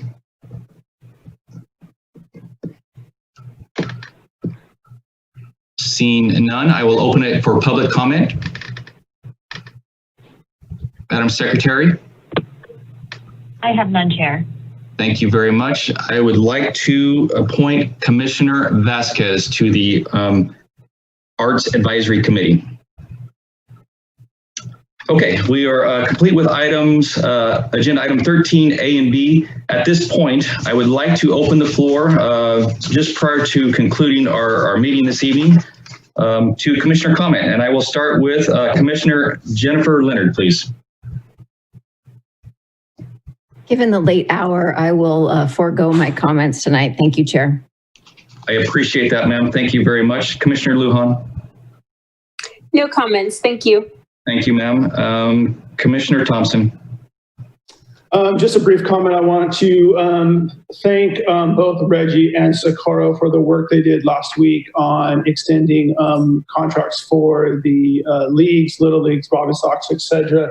And then also congratulate Reggie on his 25 years. I also agree he must have joined Parks and Rec when he was 5 or 10 years old. So congratulations, Reggie, and thank you both for all of your effort in the last week or so with the leagues. The leagues are very much appreciative. Thank you very much for those comments. And Commissioner Vasquez. I just wanted to note that the City Council had reviewed an item on their agenda called Policy and Procedures Manual for City Council. And I'd like to ask the staff if this was something that can also be implemented for the commissions that report up to City Council. And so, you know, I think even based on what happened tonight, I don't think that we have clear guidelines on everyone's role as chair, vice chair, and as member. The municipal code is pretty unclear. And so I would like to ask that Director Walker check in with the city manager on this process and see if it can be implemented for the commissions as well. This is Director Walker. Thank you for the comment, Commissioner Vasquez. And yes, actually, the city manager and I have already been discussing this. I appreciate that comment, Commissioner Vasquez, and I appreciate the clarification there, Director Walker. And at this point, Vice Chair Ramos. I'd like to thank everybody for the presentations. I learned a lot tonight about planning and park planning. So thank you, and everybody have a good evening. Thank you so much for that. And I will keep this as short as I can. I just wanted to follow up on our senior meals program. It's not in the news as much as we continue on with the COVID pandemic. I would just like to say the program is still alive and well. Our fire management group just donated a very generous donation to get us through the next few weeks. We have qualified for a CDGB grant, which will help tremendously. That should get us through about the middle of September or so. We are currently working with 11 local restaurants. 3 nights a week, we're averaging about 50 meals on those 3 nights. So that's 150 meals a week that we're giving out to our seniors out there. So at this point, we have served nearly 2,000 seniors since the end of March, which is quite remarkable. I'm extremely proud of this program. I'm extremely proud of the staff and this community for stepping up and doing this. And that is it. With that, I would like to adjourn this meeting. Good night, Vacaville.